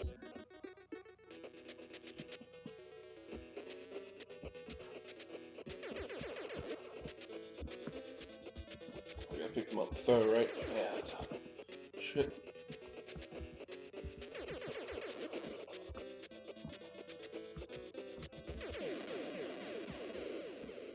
Okay, that was easy. That was easier than the regular ones there. Or you've made pork meat out of my pigs, porka pigs. Okay, we'll skip that. Wookie hole. Aren't these lovely level names? Oh, I remember this. Again, guys, I haven't played this game in 100 years, probably decades. Not because, obviously, it's one of my top favorite games, but I haven't played this since I was a kid. So you'll have to excuse me trying to get used to it again. And I will say, oh no, I could have got that weapon there. There we go.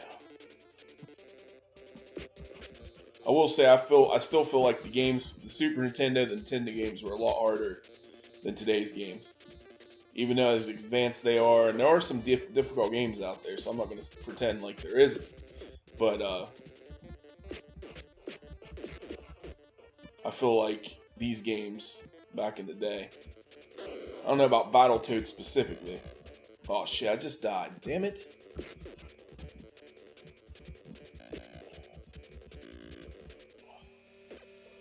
Oh no. Game over. Let's continue. I'm determined to at least beat this level right here. And I'm getting my ass kicked. Oh, you damn bird. Played me like that.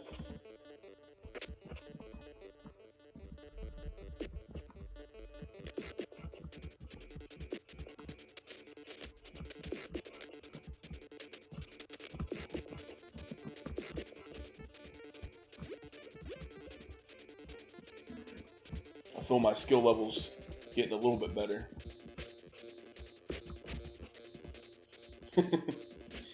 I mean, not bad for not playing this game in probably 20 years.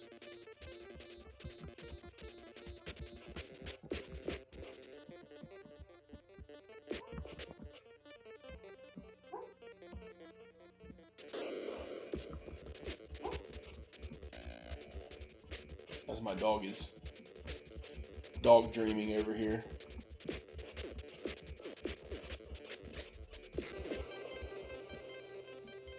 Oh boy. Will I beat this without dying?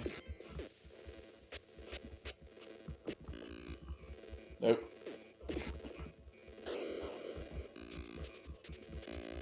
Man, these things are assholes. Asshole.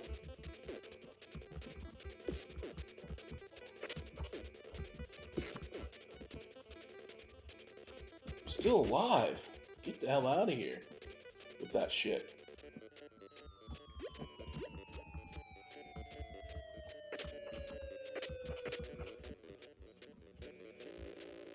Oh shit.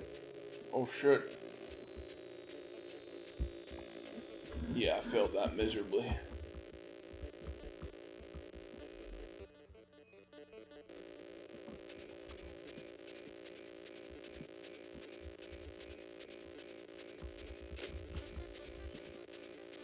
Oh. Well, I didn't make it.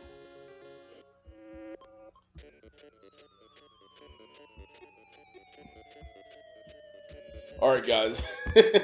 Obviously, I need some practice with this, but this is my number 12 favorite game of all time. Well, my top 20 favorite game of all time. Battletoads for Nintendo, 1991 release. Stay tuned for my 11th favorite game.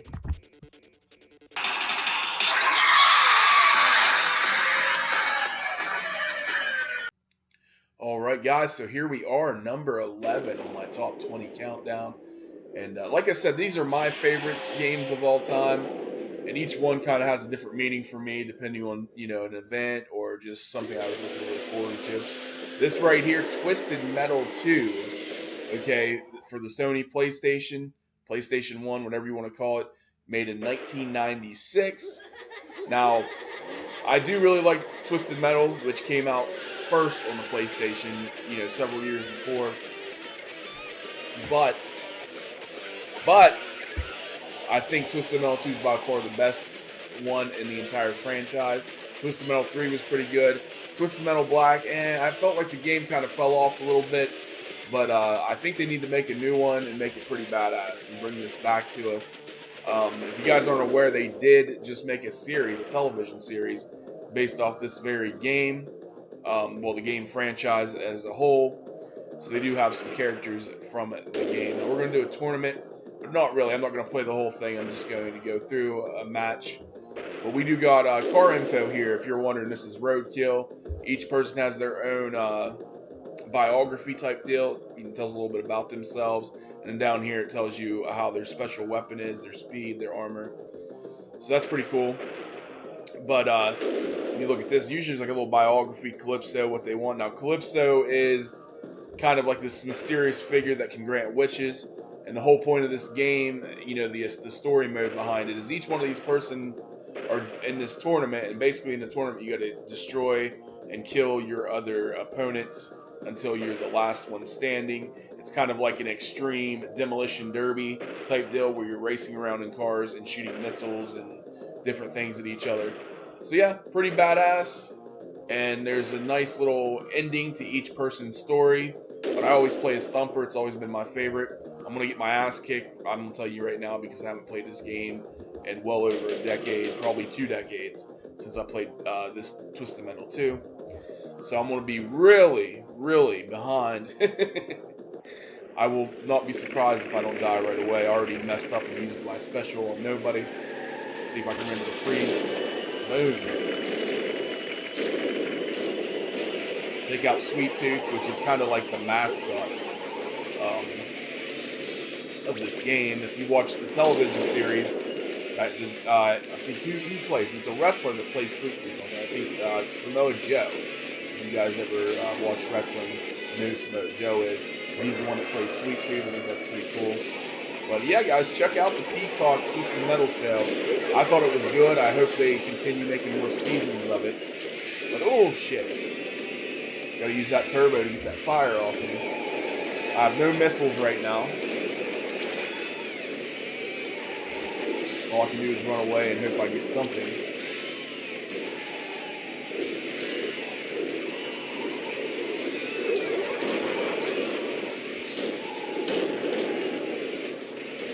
Trying to take out Sweet Tooth. And I'm missing everything. Yeah, it's definitely going to take time to get used to getting my ass handed to me. I'm trying to get these damn... I'm going to get used to the steering on this game again. Jesus. I can't even pick up a missile if I wanted to.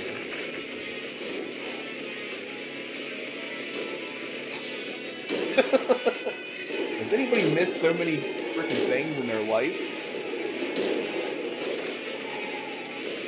Somebody else can grab that. Stay away from it, because that's fucking mine. Piss me off. Don't piss me off. My dog's even getting angry about it. Man, I can't pick up anything, man.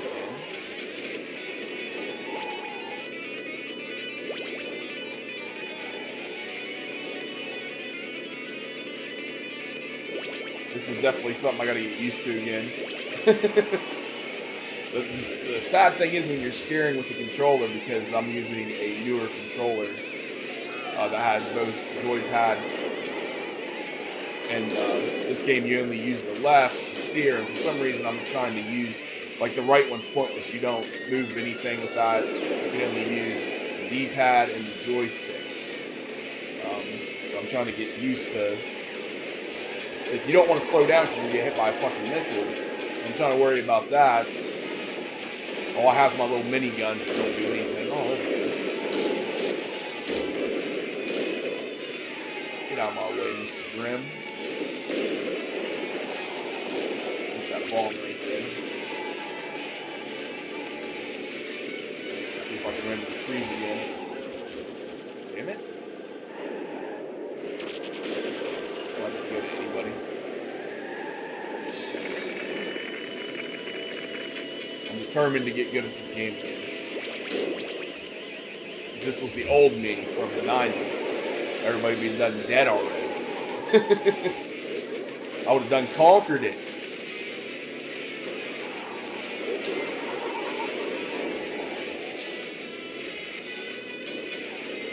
Oh, I need to get some turbo, man. I can't do it. Out. Out.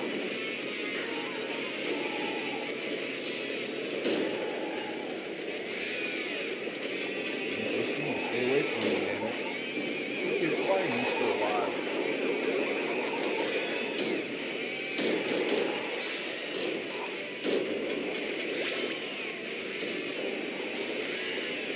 Shit, somebody's sweet tooth.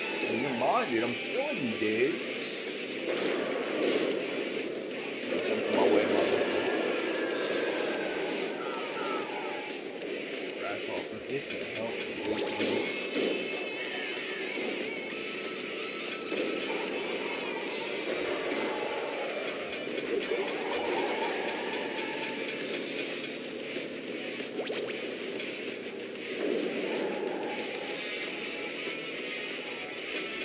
Run away from me. I'm the one sucking. I have no turbo. I couldn't get away with somebody if I wanted to.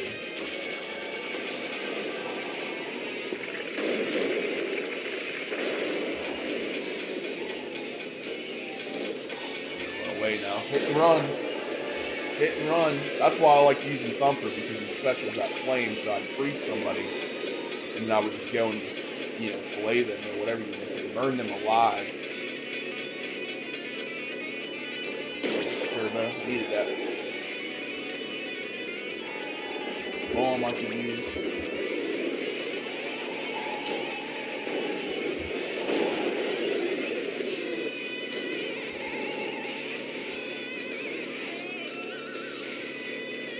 I mean, who can't love a game like this, man? I mean, come on now. Damn it. Once I get used to the controls again, man, it's on. It's on like Donkey Kong, my friends. Stop stalking my ass.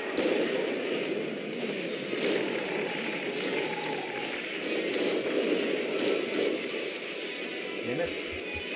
It's like I'm trying to use the other joystick to reverse. I'm too used to, like, games nowadays trying to do the old controller steering. Like, I'm literally using the right analog stick when it doesn't have no use. Like, I'm trying to turn and shit with it. I'm like, dude, I can only use the left. There's a teleporter. Don't mind if I do, I'll take that. I'll take the lightning.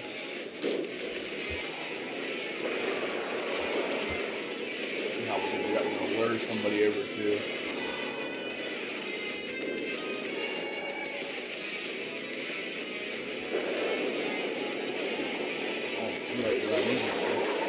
That's what you do with that lightning. Dude, how is Sweet Snoop still alive? The fucker's been dead the whole time.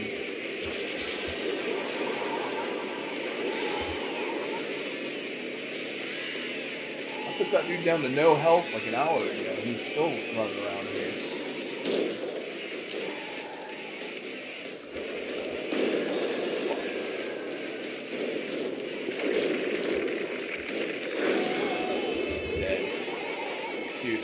You're dying too, piece of shit.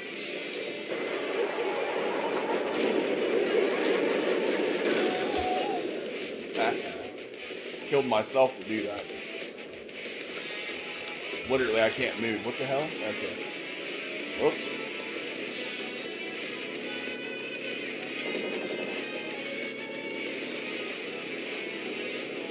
Mr. Grimm gonna kill me. Took out 2 guys. Getting better. Even though it's taking me so damn long. God damn it.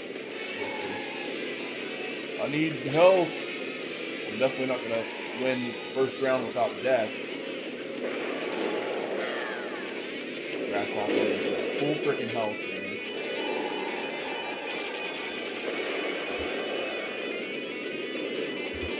I will suicide bomb your ass. I killed myself. Ah! I only got 1 more life after this, and Grasshopper's on me. Didn't like my suicide bomb attempt there.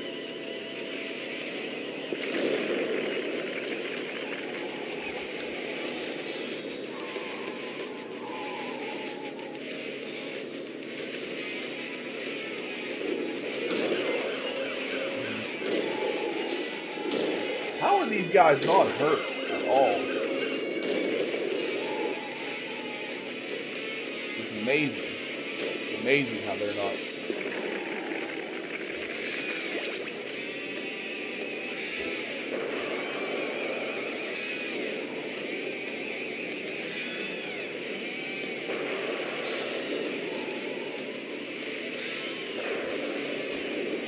Dude, damn it.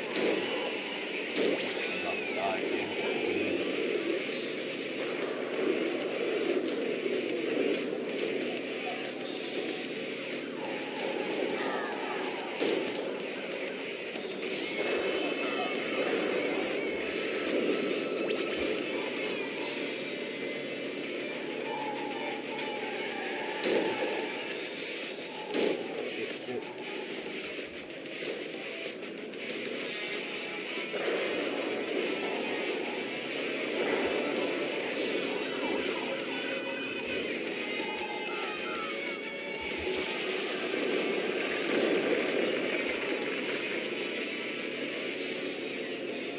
Grasshopper.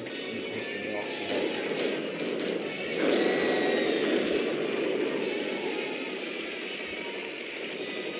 Oh, 2 more people. My last life. Will I win? Probably not. There are most twisters in this thing, at least.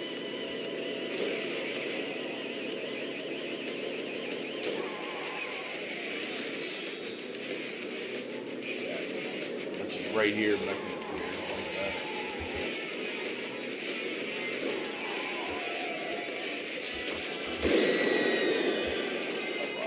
Me and Outlaw. Oh, that's the one I hate the most. That is the one I hate the most.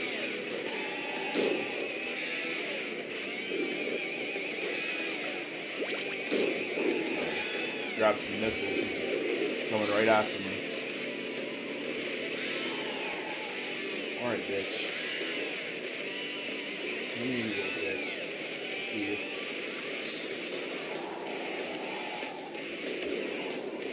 Come on.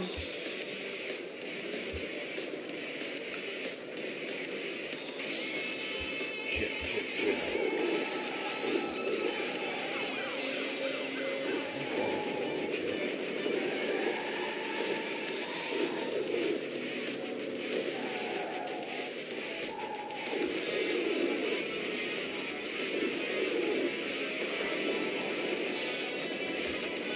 Oh shit, it didn't work. What the hell, my That was a failed attempt here. Trying to end it.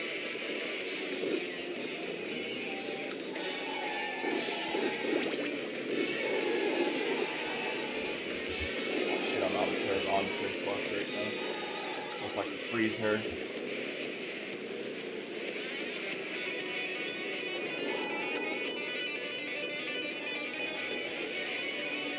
Come into my trap.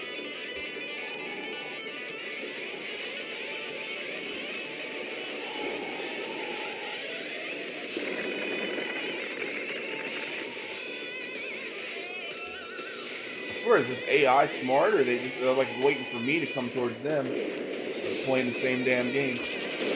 Shit, there we go.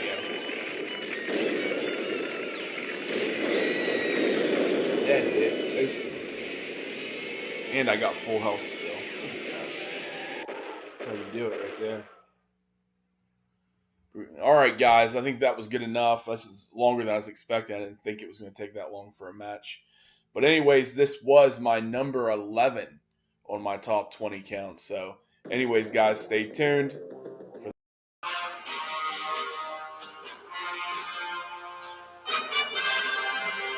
Number 10 on my top 20 favorite video games of all time is, yes, Mount and Blade 2 Bannerlord. And I've always loved Mount and Blade since I played the first one in 2008 when it came out on the PC. And it's like, this game, Mount and Blade, makes up all the aspects of a game that I love. I like the idea of like the sandbox games, the open worlds, the ability to customize so many different things. You can get married on here, you can have children, you can conquer castles, you can take over towns. There's a bunch of quests you can do, you can upgrade your troops, you can upgrade your gear, your main character, you can learn new skills, bunch of different stuff. You grow old, you die, you pass stuff on to your family, and yeah, it's just a lot. Any game where you can conquer the world and have children and all that fun stuff. It's a very, very cool game. But again, I played the first Mount and Blade 2008. It was for the PC. And what made this one special is because they ported it over to the PlayStation 5, which is awesome for Mount and Blade 2 Bannerlord. I've been waiting such a long time for a game like this to be able to play on a console. I've never been a big PC gamer. I've always been more of a console guy, especially with the PlayStation. So anyways, you see we have different modes here.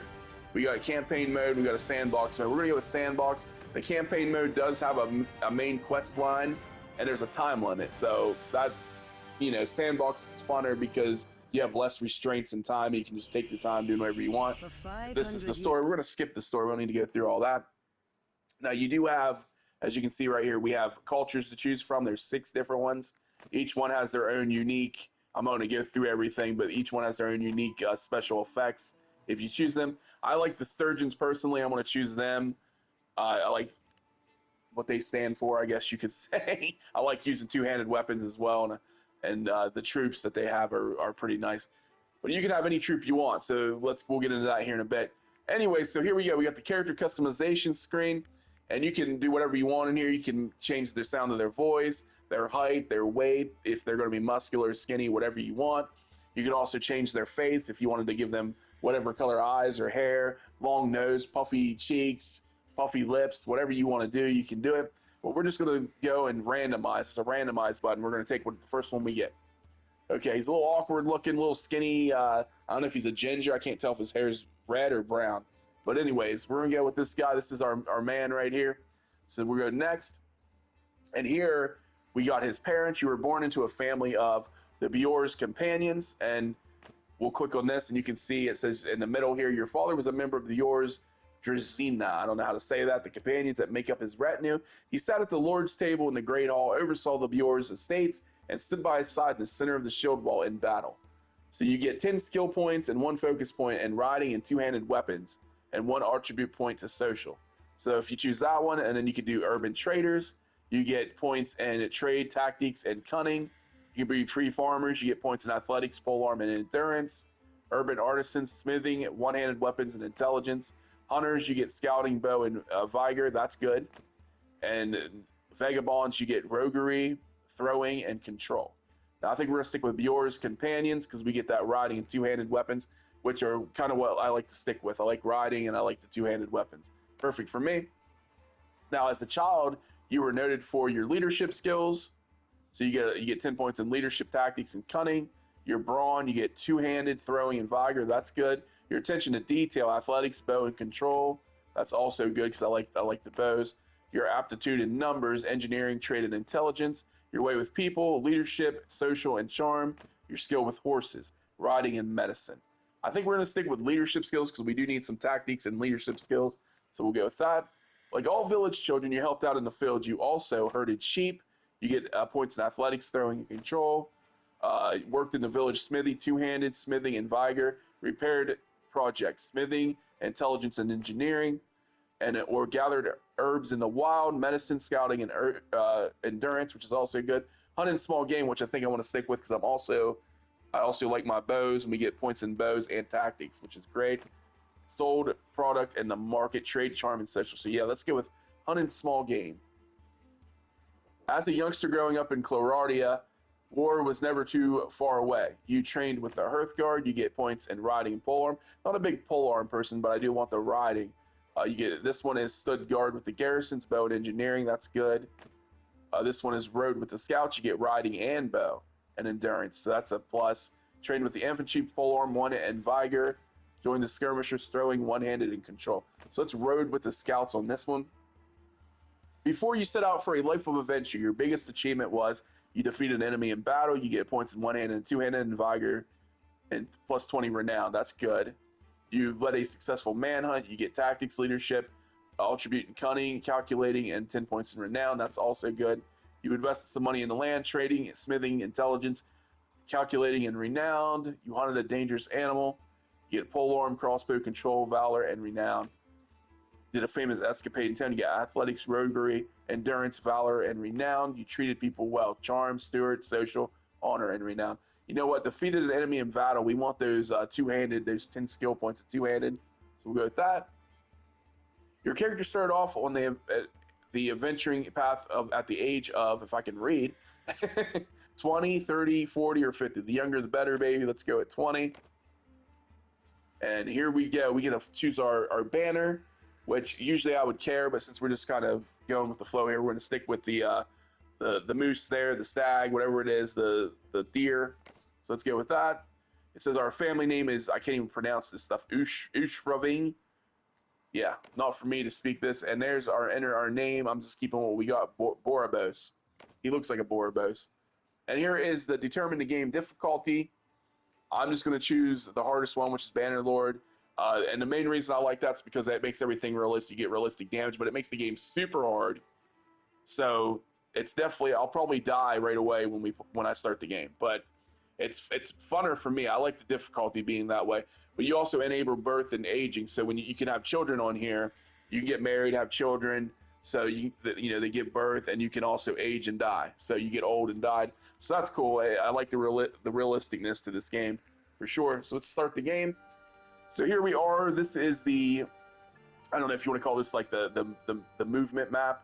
Like this is the map you'll move on. You go to cities and towns. You see it's quite large. This is also where you'll go and find your quests and get from point A to point B. But then when you run into an enemy or you get attacked, you do go into another a battle mode, I guess is what you would call it. But anyways, let's visit this town. Right now, since I don't have a whole lot of money, if you look down here in the lower right corner, we have 1,000 gold, and this is influence. We have no influence because we're just starting out, so nobody knows shit about us. We got our 100% health. We only have one troop, which is our main character. We got 0 food, so we need to buy some food, and our party morale is 49. So a couple things we need to do here. We need to buy a couple pieces of food there. Now this is bad too. We only have our carrying capacity is only 30 pounds right now, and we're already at 20 just by buying grain. So I probably need to get a better horse, because if you get horses on here, they will increase your carrying capacity, which is actually quite important if you want to be able to haul more stuff. So since I don't have a lot of gold, I'm going to have to get a different horse. So I'm going to get the best horse for 357. It might be a regret, but we needed something.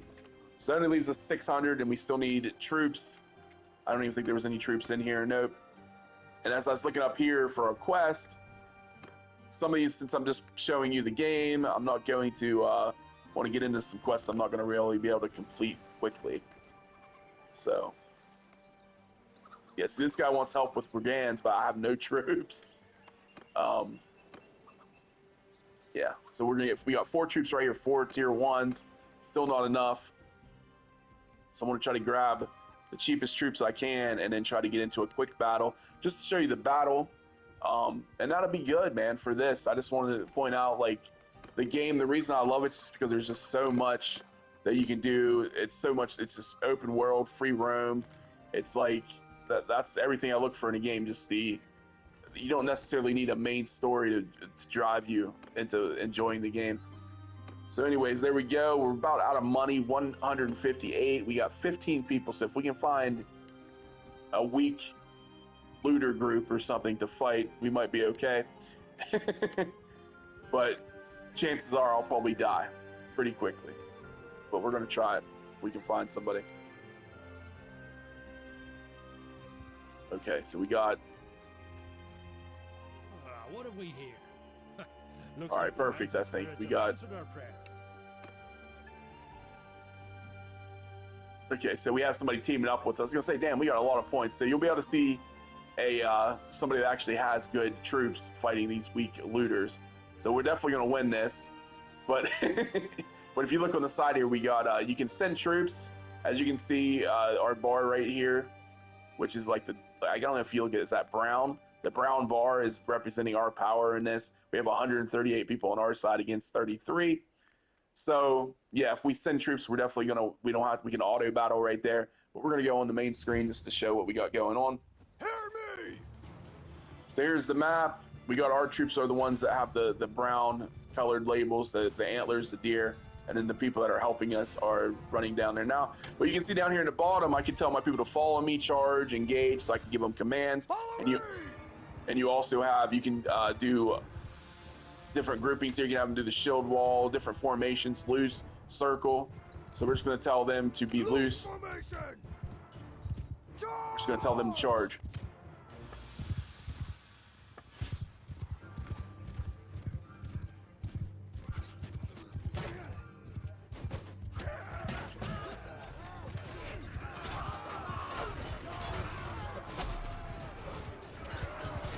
Since I suck right now, I don't have any good gear or anything. I'm going to stay on my horse like a coward.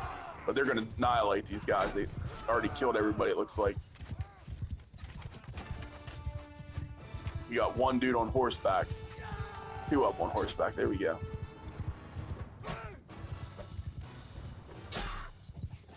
There, I killed that guy, the highwayman. I wasn't expecting to kill anybody. So we got 1 more horseman. Now you can always hold down, well, it's L1 on here. You can see where an enemy's at that way if it's harder to see.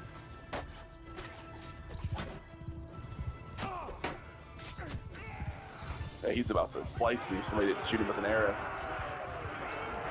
Here, we have won the battle. It was very unfair for sure, but I'll take it. A win is a win. Just to give you guys an idea. So there, we won 4% of the loot. So we didn't kill a whole bunch of people, but you can see right here, we got a prisoner, we got a hillman out of it. I'll take him. And you can also recruit those guys later on. Now, we did get a leather-studded helmet. As you can see, it's better than the one I have now. So there, we got a new little helmet to put on.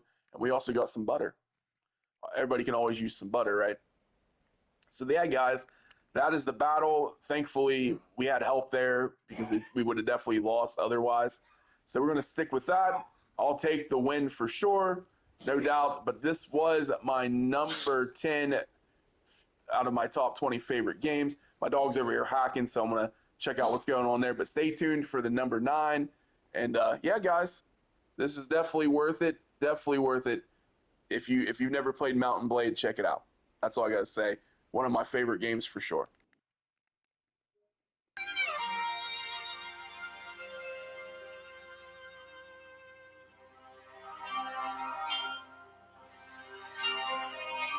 And in at number 9 on my top 20 favorite games of all time is my favorite Total War game, which is Total War 3 Kingdoms.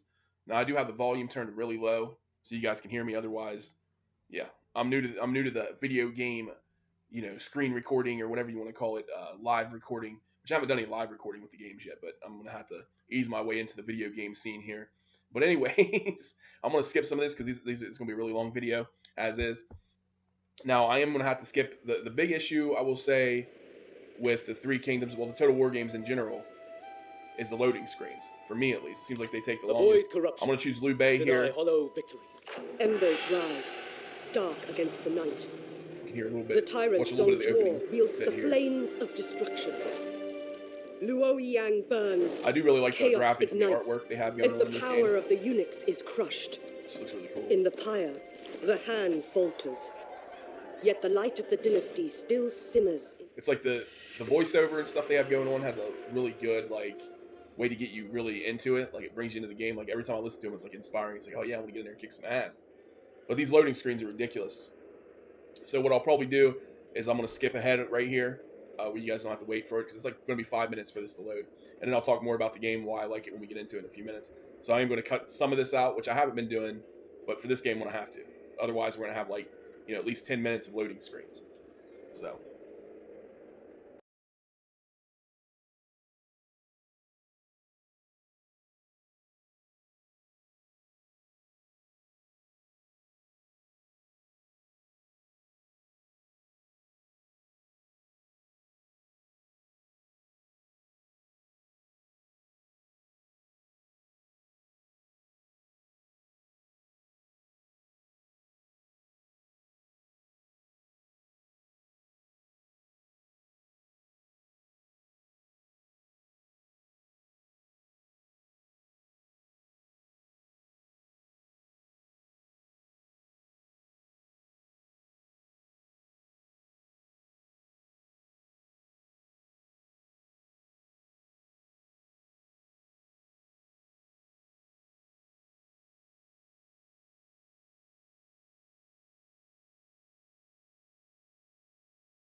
All right, so finally, the loading screen has finished. Here we are on the battle screen. Now this is where the game goes from turn-based strategy to real-time strategy when you get on the actual screen. Now this, if you see at the beginning, before the start of the battle, that we have overwhelming odds that we're going to win. So this isn't really a match that you're going to have to put any strategy into. But a cool thing about these games, like you usually have like things you can use, like you can put archer towers up, or oil. You put oil in the field and then use like flaming arrows to catch like an army's on fire when they go across the oil, things like that. You have like barricades to stop, horsemen from getting at you, and of course you can always, lead troops into ambushes, like send out your cavalry, put some troops over here stationed, lead troops in one direction, ambush them that way. A lot of different stuff you can do in these games. But let's start this. Now we'll go in here so we can zoom in a little bit. So here's our army. We got Liu Bei back here in the back. We got Guan Yu and Zhang Fei in the front. We'll speed it up a little bit here in a second. Let me get everybody here. And we're just going to go march right in on these guys. You can see, you can also have a dueling system where you can request. They'll probably ask the dueling system. We'll accept that duel. I will defeat you. But you also see that you have formations. So if you want to switch your troop formations, you have all these different options. You can dismount. I mean, I'm not doing a review of this, so I really don't need to get into too much detail. But we're just gonna run right in here. You have Guan here, you in the middle of the battlefield. You're fighting. We'll just kind of zoom in. What's that? It'd take him long to decapitate that dude's head. The enemy general is bloody too. Look at that blood all over him. You got body parts where you decapitated the guy, man. Vicious. Already victory. Okay, so as you can see, there wasn't much strategy needing to go into this. But it is a viciously cool game, man. Just watching him chop that dude's head off was pretty badass. But yeah, as the game goes on and you face more advanced armies, not just the little yellow turban gang that I just fought, the game gets very interesting. And you gotta there's matches where you actually gotta put a lot of strategy into it, especially if you have overwhelming odds against you. Those are the funnest battles because that's when you can actually put your ideas to, I'm not gonna say to paper, but you put your ideas to use here. And yeah, it always feels rewarding when you can have an overwhelming match and use your strategies and your intelligence to overdo them. So yeah, I'll have to say, guys, that there's a reason to love these games. They're very unique. I think there's maybe one other game series that's similar to this. I remember for like the Xbox. I can't remember if it was called like Under Siege or Under Fire, or I don't even remember the name of it. But it was very similar to this, where you had like your turn-based moves at the beginning, and then you'd go into a battle, and it would be like a battlefield like this. I mean, this is very similar to Bannerlord and things like that too. Maybe not exactly the same because it's kind of real-time strategy the whole time. Even there's no turn-based really. It's going on constantly. This is like turn-based and real-time strategy. So I don't know if that makes any sense, guys. But there's a reason why this is my favorite Total War game, and that is my number 9 on my top 20 favorite games of all time. Maybe if you want me to do videos on it, this game's been out since 2019, so there's probably a million out there if you guys want to get into it. But it is I do recommend this over all the other Total War games by far. But anyway, guys, let's move on to number 8.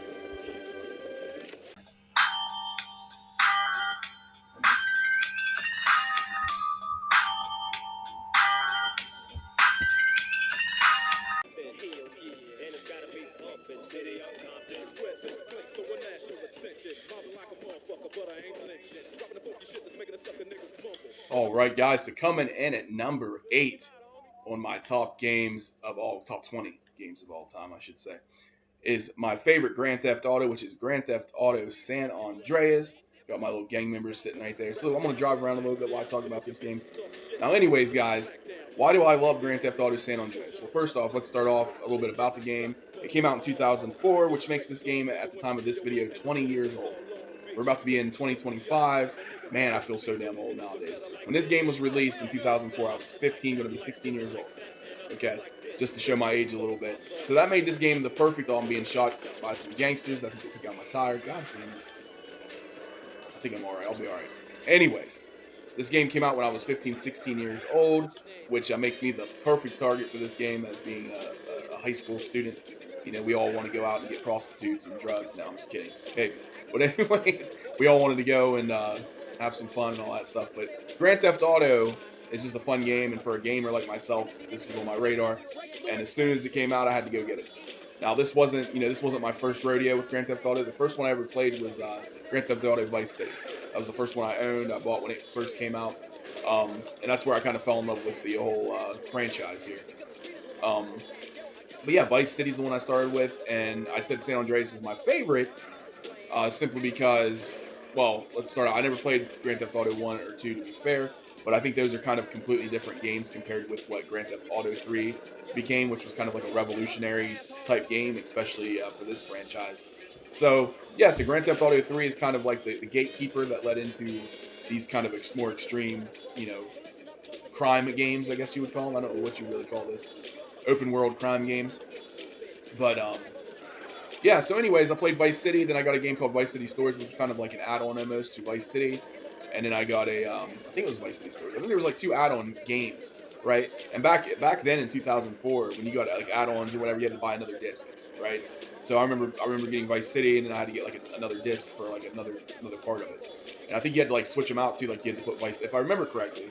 Maybe I might be thinking about a different game, but I think I remember putting in like a game that I had to put in another disc to swap it out or something. If I remember this, this is PS2, so we're getting advanced. But I don't think there was a hard drive in PS2, if I remember correctly. I don't think you got a hard drive until the PS3, unless it was like an external one. But I know Xbox, I think, is the first like new gen system that had a hard drive. But anyways, that's not even important to what we're talking about here. But anyways, back to this game. All right, so I had Vice City Stories, right, the little add-on one, and then I went back and played Grand Theft Auto 3 just so I'd be like, oh, okay, I played all of the important ones.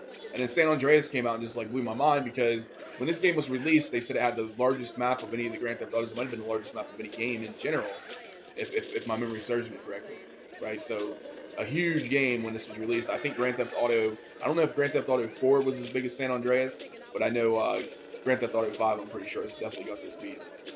I think Grand Theft Auto 5 is a huge game, if I'm correct or not. I don't know. Oh, shit. Oh, shit. Am I going to get out of there?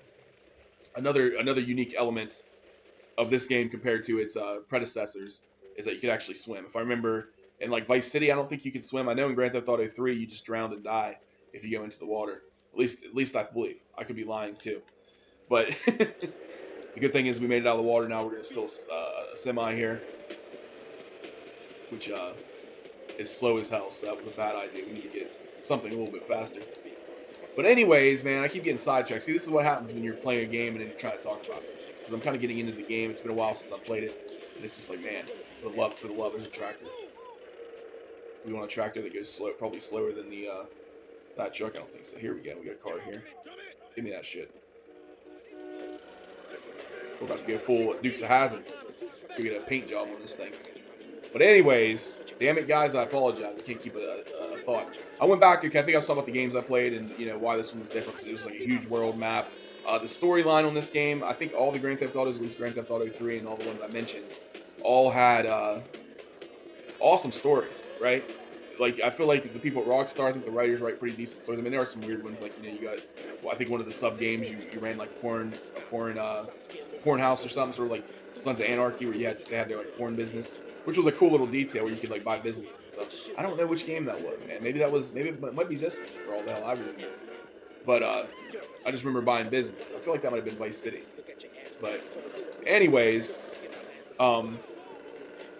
it's just the uniqueness of the story on this one. Is if you're not aware, you play a character named CJ, and basically, I think they said he was in prison or in jail or something, but he was living in the East Coast, and he's from the West Coast, so he's moving back home because he finds out his mother has died, she's been murdered, and he's trying to figure out what happened to her. That's kind of where we're at. That's the main story. So you come back home for that, and then you find out the gang that you were part of, your hometown gang, which they call the Grove Street Gang, I believe, on here. And your brother's a part of that as well. So you find out that your gang's rep on the street is pretty bad. Like, there's like a civil war between the families of the gang, and you have a bunch of rival gangs that are kicking their ass on the street. You got like the Ballas, and there's like a Mexican gang for what they're called, and then you got, I think, like the Triads and people like that are in there later. But you got all these different gangs, right, and all these different crime organizations and all that fun stuff that you're competing with. So you got to get that. Your secondary, your main is to find out what happened to your mother, right? Who killed your mom? And then your secondary is to increase the value of your gang, make it more prestigious, get its rep up on the streets, take over the streets, and that's one of the things I love about this game. There's that gang mentality kind of thing in the game where you kind of got to own eventually, when you get into the game further, not where I'm at now, it's not unlocked yet, but you get where you can start taking over sections of the map. Like your gang can own portions of the city and streets, and you take them from the other gangs. And how that works is you go into whatever street or whatever area that another gang owns. You start killing their gang members, and then it starts a gang war between them. And then you'll have members of your gang there, and then you guys fight them until you kill every last one of their members in that area. Once you do that, you take over that territory, and then your gang members move in.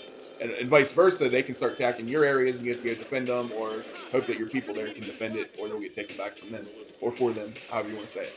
So that is a very cool, like, something that they implemented into a game that I never experienced before. Now you can look at games like Mafia, which I can't remember when they were released, but they're kind of similar to that, where you take over territories or businesses and you got to defend them from other mobs, right? But this was not as extensive as Mafia. The Mafia games, like, you don't have as much control, I think, as you do in those games, and I don't know how it works money-wise. I don't know if you earn money on here where you take over parts of the streets or anything. Maybe, I don't know. Yeah, the road's closed. So, but there is that aspect. It was kind of new, something different, and and it was more like trying to make your gang prestigious and controlling the city, basically. So that was a cool aspect. I like that. I need to get another vehicle. I'm smoking to death here. Can barely see what's going on. But yeah, I'm on fire now. Yikes! Just got wasted. That's no good, guys. That's no good when you get wasted trying to do a video and you're dying and shit. But yeah, so the street territory wars, the gang wars, was a fun aspect. Makes it one of the reasons why this is one of my favorite games of Grand Theft Auto. Well, is my favorite Grand Theft Auto game. Try to steal this police truck. Damn. I hate when you try to take it and it's like they get out, and then you try to get in there and then they'll like arrest you. Okay, yeah, we're good. I'm just gonna get the hell out of here. Oh, this thing's freaking slow. I should have known. This thing was slow. It's not gonna move like a cop car. But anyways, sidetracked again after being wasted and losing all my damn weapons. Damn it, motherfucker! We got limousines and shit in here, in my way. But yeah, so the main points I'm trying to get at, man. The story of this game is outstanding. The fact that it's based in the 90s too. The storyline from this game is based in the early 90s. I think 92 is the date that they put at the beginning of it. So that's important to me because the music that's on the soundtrack is my childhood music, what I grew up with. So that makes me love the soundtrack music, even though all the Grand Theft Autos, I think, pretty much have good soundtracks, right? But this one has a unique soundtrack for the time period. And then you hear like the little news broadcasts and stuff, which is all stuff that happened in the 90s. Makes it really special. You know, and this is like the time when they had like rap music and stuff going on, like the beginning. I think you heard some Snoop Dogg music, Dr. Dre, all that stuff going on there, Snoop Dogg and Dr. Dre. But I think there's some Tupac music on here if I remember. I know Biggie's on here, I believe. So you got a lot of cool ass music going on, man. So that makes this game very, very unique for me personally, just because it's based in the 90s when I was a kid and growing up. And then, like I said, this game was released in 2004, which was when I was a teenager. So it's like this game was perfect for me. It had that nostalgia feel of when I was growing up, and then it had the fact that the music and everything just aligns with. It's just awesome. Just an awesome game, and those are the reasons, man. The big thing is the time frame that this game takes place, the time period. The story is absolutely awesome, and it felt like the money was worth it to pay for this game. Like I said, nowadays I think they upped the price to $60, but back then I think it was $49.99 when a game was first released, and which is crazy nowadays because it's like digital. This stuff was all physical copies you had to buy. You didn't have a digital copy, right? So you would think that the games nowadays would be a little bit cheaper. You know what I mean? But games like this felt like it was worth paying the $50 or whatever when they come out, especially if you're a poor high school kid who is working at McDonald's, and my parents weren't buying me $50, $60 games, right? I had to buy all this shit myself, and it just felt like it was a game that was worth buying. Shit, I didn't even see that dude there. I just wrecked again. There we go. We're good. But I don't know, guys. That's why it makes it special. I think it's the time period for me. That's why it made my top list. Mainly the time period. The story's awesome. The map, feeling like the game was worth it when I bought it. It still feels like it's worth it. I feel like this could still be, up there in price. It's amazing that you can go on the PlayStation Network and buy this and Grand Theft Auto 3, Vice City, and this game for about $25. Might be on sale right now, but I think it used to be like $50 for all three of them together. And that's an outstanding, awesome deal. just because these are such great games. Specific this one. So that is my opinion, guys, and that is why this is on my top 20. Is this on your top 20? Let me know.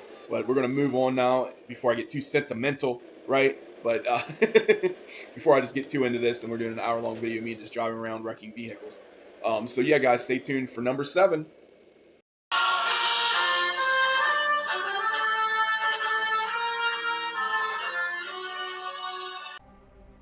Number 7 on my list is Age of Mythology. Now, this game originally came out in 2002, and it is from the Age of Empires. It's like kind of like a spin-off, but it's made by the same company of Age of Empires. Now, I'm kind of cheating in this video, as you can tell. I'm actually not talking. I'm playing the game, but I'm not talking while I'm playing the game. That's because my mic was messed up. I'll get into that later. But so, anyways, this is called Age of Mythology Retold, which is just kind of like a revamped version, I guess. It actually, I played it for about an hour and a half, and it's basically the same game, but it looks better graphics. I'm thinking they might have put a few extra units maybe in there, like maybe a few new, stuff going on. I know there's definitely new, like they have pyramids on here. They have an event going on right now where you can see like there's pumpkins and stuff on there. There's turkeys. It's like a holiday thing. So they do a little extra that didn't come out with the original game. So this isn't exact, but it's probably better, because they did revamp it. They made the graphics look better. The gameplay seems and feels smoother. It's definitely an upgrade for sure.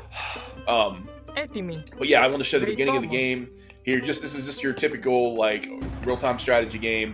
You gotta hunt and gather, and basically you only have a few resources. You have to chop wood. You hunt or grow food, and then you gotta mine gold. That's all you have to do. And then you also gotta pray to the temple once you build one, and get your pray to the gods. You get, I forget what it's even called, but you get like something for the gods, so you can build special units. You got to pray to the temples for that. But anyways, the main reason I love this game, okay, is obvious. If it's not obvious, because if you read my YouTube video description thing or whatever, it talks about mythology, and I'm a big fan of Greek mythology especially.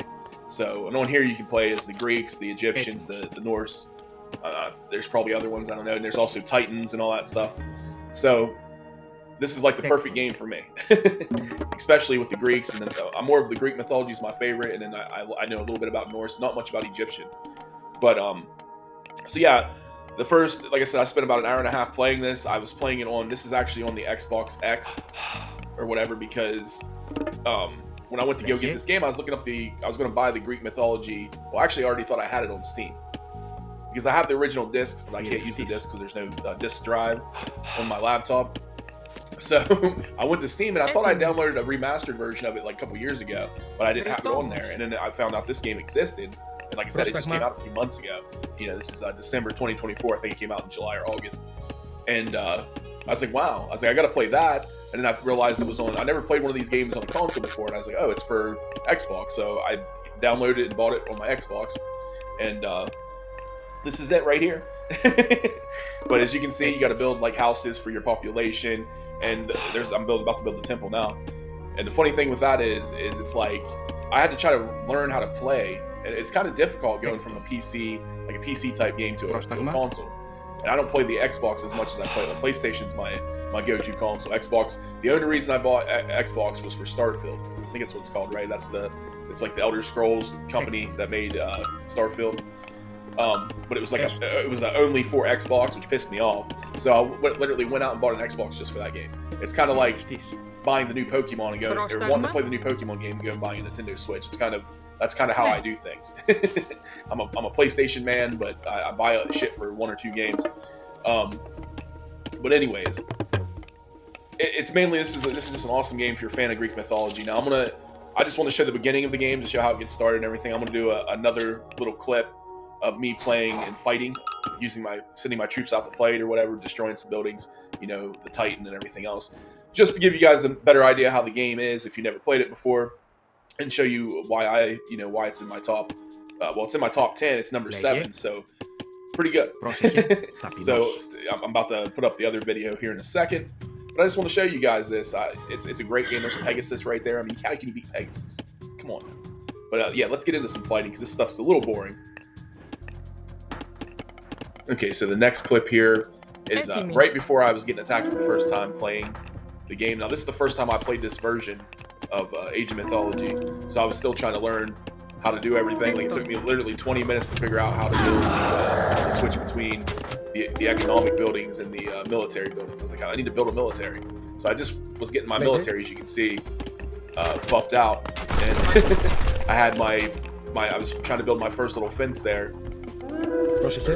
Wall, I should say. I said fence, wall, whatever you want to call it. And I got attacked right away. As soon as I started putting my fence up, I think they're also Greeks. The red team right there. It says Sparta. So yeah, I'm facing. It looks like 1 Egyptian and 2 Greek teams. I think the red and green are Greeks, and then the yellow up there is an Egyptian. So if you don't know what I'm talking about, if you look in the upper right corner, it tells you the people you're facing. Blue and the other colors there. So anyways, we're facing Sparta right now. They're just attacking the shit out of us. And I just sent all my troops down there to wipe them out. The funny thing is, they were just about to unlock they were 71% to unlocking their Titan. That was 89% unlocking mine, so 90% now. You can see in the upper right corner, if you look to the left of my name, Mighty Godly One, 92%. That's the Titan, where the Titan's being built. It's being awakened, whatever you want to call it, summoned right there. And theirs is just about finished too. And I was like, oh shit, so I better send my troops. What I was doing here, I'm going to send my troops to take out their military bases there, and ultimately their Titan building, which is right along the way. But anyways, like I was saying, man, this game is really fun. Now I'm playing it, like I said, I was just testing it out, and I figured I'd record it, so I ended up playing it for like an hour and a half. But I only picked 3 teams to face, as you can see, and I made them standard, not like, I guess, the different AI types you can have. Like, you can have ones that are more defensive, like they build defensive. I just did the standard, like the normal, and it was really easy to get through these teams. But if you do like a whole 8, I don't even know what the max amount of teams you can have in one map, but I think you can have at least 8 teams. So if you have like a max amount of teams, 8 players, 7 players in yourself, and then have them on more aggressive AI, you're gonna have these games are not easy when you play them, especially when you play in harder settings. I remember playing like Age of Empires and just like thinking I was the shit. Like, I was moving real quick, got my walls up already, got a bunch of towers up, and they would just come and run over me. So, and it's really difficult when you have more than one AI attacking you at a time. I didn't have hardly anybody attack me, and they seemed like they were building really slow. I mean, they were actually further ahead of me, but their military was a lot slower. It's like they were just not producing. So you can see I kind of wiped the floor with them and continued to try to build my little wall up right there. So yeah, they didn't last too long. They just asked us to be submitted right there. They gave up. So Sparta now has a slash to it, as they have given up and destroyed. Wasn't a very hard fight indeed. And then I'm about to flip to another scene here. Now I'm about to go straight to the end. Now, as you can see, I took out Sparta, and I don't even know how you say it, Messene, I don't know. The green and the red I taken out. I just had the Egyptians left, and I realized that they were 55% to completing their wonder, which I think that's the way you win. I can't remember exactly, but you see I'm building a wonder too. I'm only 38%. I was like, oh shit, I better just send my people down to fight them. And then the problem with this is I had no Titan left. My Titan got killed by the green team when I was attacking them, and the Egyptians still have their Titan. So we'll see how that works out for me. But yeah, this is a game, man. This is a game that you can get into and have fun with, especially if you're into mythology. And there's like 3 eras or stages. As you can see, I'm on the 4th one, which is the final one. But you go, I think it's called like, you got like the Bronze Age or whatever it's called, and you got like Heroic Age. They have probably different names than Bronze Age, but I know I think the last one's called the Heroic Age. So it's pretty fun. See, they don't have much of a military. They don't really have a lot of people fighting. They got a couple of mythic units there, and then their Titan. So I was like, man, hopefully I have a bunch of mythic units. I got a ton of Minotaurs running over there to fight. Yeah, see, it's like they have like what, 4 or 5 mythic units. It looks like Phoenix. They got their Egyptian Titan. I don't know if that's raw or... I'm pretty sure I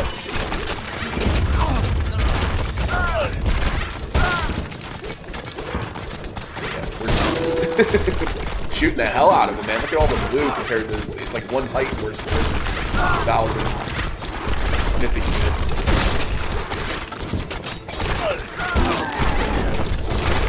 This brings back such, I can't believe this game, 22 years ago. First game. Makes me feel so old when I start thinking about all these games that I that are on my top list and how long ago, and then you go back to like Mario, stuff like that. It's like, damn, man, I've been around for a long time now. And he's dead, and there it is, the end. He surrendered. You are victorious, and we get to see the post-game view here. The largest army, 193. Highest score. So, most improvements. I lost 1. I didn't get the most improvements. That was the Egyptians. They were ahead of me in the improvement range, apparently. Still very interesting. The highlights. So they were all standard. I don't know. I don't think they were very strong at all. Look at all that food, wood, and gold that I got compared to them. It's like massacred. All right, guys. So that was my number 7. Let's move on to 6.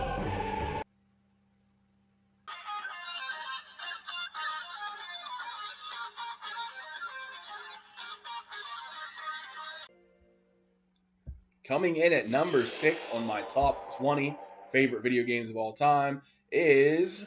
Okay, hold on. We got a cutscene, or we got an intro video here. I'm not going to watch the whole thing, but we got a guy standing in the water playing the flute here. Okay, we're going to skip this. It's going to take too long. It is, number 6 is Dynasty Warriors 2. Now, you might say, why Dynasty Warriors 2 when, why not Extreme Legends or the Empire series or, Dynasty Warriors 9 or one of the newer ones? Well, it's not because this game's better than those games or anything about this game makes it better. Like, nothing really does. But let's look at the character select screen real quick just to laugh at this. Now, this is the first, really, it is Dynasty Warriors 2, but it really is the first. I'll get to that in a minute. But we got 1, 2, 3, 4, 5, 6, 7, 8, 9. So we only have 9 characters to choose from. We're going to choose Zhao Yun. We're going to choose him. We're going to try to skip through this stuff. We got a cutscene of the Yellow Turban leader, blah, blah, blah. Let's go down the fight. Just going to try to fight a few people on the map while I talk here. But anyways, why Dynasty Warriors 2 instead of one of the other ones series? Well, it's not because it's the better one. It's because it's the first one, basically. Now, if you're a fan of the series, you're on, well, why not? Why isn't Dynasty Warriors the first one? Well, if you're in Japan and you played these games, this would not be called Dynasty Warriors 2. This would be like Dynasty Warriors Musou, whatever they called it. There was no 2 in it. The original Dynasty Warriors that was released here for the PlayStation, okay, that game was basically a fighter game. Like if you look at something like a Street Fighter or Tekken or Mortal Kombat, it was like one of those type of games. It was these characters. I'll get this guy off his horse. It was these characters, but it was one of them fighting type games rather than a game. I'm gonna have to knock this dude off the horse. He's pissing me off. Damn, there he goes. That's what you get, Yan Zhang or Yan Zing. I don't know how to say your name, but whatever. I'm going to pronounce everybody's name wrong to say you know, so don't get offended, anybody who's part of that culture. But anyways, so the first Dynasty Warriors game came out for like the PlayStation. It was a fighter type game. It wasn't like this. This is kind of like, I want to say again, I say it a lot, revolutionary type game. Because to me, this is like one of the first of its kind. Before this, there was no game where you had this, like you had a massive amount of troops on the field, like a battlefield. And open up anything? Where's that horse at? Okay. Opening the gate. Didn't want to lose the horse I just stole from this guy. Get away from me. Get away from me. Oh, die. But, yeah, so the first one was a fighter. This one is kind of revolutionary because it's kind of the first game that, another asshole on a horse. It was kind of the first game that you could have this many troops on the field at once and play, and your game wouldn't, like, suck and lag and break, at least for, like, a console game that I played. I wasn't a big PC gamer back in the 90s or early 2000s or anything like that. So if they had games like this on there, which they might have, I wasn't privy to, okay? The only thing I could get close to even something like this would be like, you know, games like the platform games or games like Teenage Mutant Ninja Turtles where you fight, you know, several soldiers on the map, like foot soldiers, or if you're playing Battletoads, things like that. That's kind of anything I can relate to it by having, you know, running around, hack and slashing your way through. But for this type of game and for the graphics and everything, this was like legit, like a miracle. All right, and one of the reasons that is because this was one of the release titles for the PS2 console. So when the PlayStation 2 was released, the day of, this was one of the games that were available for us to get. And that's another thing that makes it kind of special. You know, this is like when PS2 was kind of revolutionary, wasn't it? I mean, it was a big deal. The graphics were supposed to be amazing, the processing speeds, all that kind of stuff. So yeah, that's what's up with this. I didn't buy this when it first came out because I didn't have a PlayStation 2. My best friend or whatever, his dad, you know, freaking rich little bastard, I guess now. I'm just joking, but his dad bought it for him, and this was one of the first games we played for it. So yeah, that's when I fell in love with the Dynasty Warriors franchise, I guess I should say. I had a little romanticism with it. And ever since, I bought every title they've released. The Extreme Legends. My favorite is Empires, to be honest. Empires would be on this list, but I feel like they're all kind of connected, and I felt that it would be better for me to pick the one that started it all rather than one of the better titles. Like I said, any title you choose is going to be better than this first one, right? Which can't be said about all games. Like one of the games that are after this one that I'll talk about is actually a first of its kind, and I felt like it was the best one out of the entire franchise that was available to us. So yeah, that's the reason this has made my top list, number 6, because it's just, for one, there's a little sentimentalness, because I did play this with my best friend, which I haven't seen in years, and when we were kids, and it was the first time the PlayStation 2 was released, and it was like amazing to us, because it looked so good, and it could do all this fun stuff, like have all these troops on the screen at once without lagging out, or, you know, something going wrong. So yeah, that made it unique, and a good hack and slash game where you kill hundreds and thousands of troops on one battlefield and take over little areas and stuff, and a big old outwar. And the story itself, this is also the first time we really got a glimpse of the story of the Three Kingdoms told this way, right? So that's special too. We get a whole like story, and we get to start learning about some of the characters that will lead us into all the other series. So that was a good eye opener. So that's another reason why this is a good starting point to say, hey. But again, this is not my favorite. It would be probably Dynasty Warriors 9 Empires. It's probably my favorite game of this series right now. I would say as far as like this type, if you're not going to go to like Extreme Legends or Empires, I would say Dynasty Warriors 8. And I wanted to love, man, Dynasty Warriors 9 and that whole idea of open world. I was like, oh, that's going to be so awesome. But I felt like they did it incorrectly. I feel like they failed. And that's why, if they didn't fail, I would have probably still done this one as the one of my favorites, just to recognize the entire franchise, not just a specific game. But it still would have been it would have been really hard not to choose an open world Dynasty Warriors type game that was successful and did it the correct way. But anyways, guys, thanks for watching this. This is my number 6 on my top 20, and stay tuned for my next one.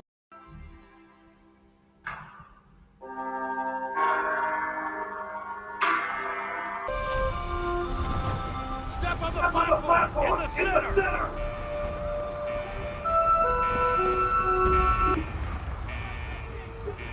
Almost there. We're gonna be okay. I love you. Both of you. We love you too. Oh my God! Hold on. Oh God!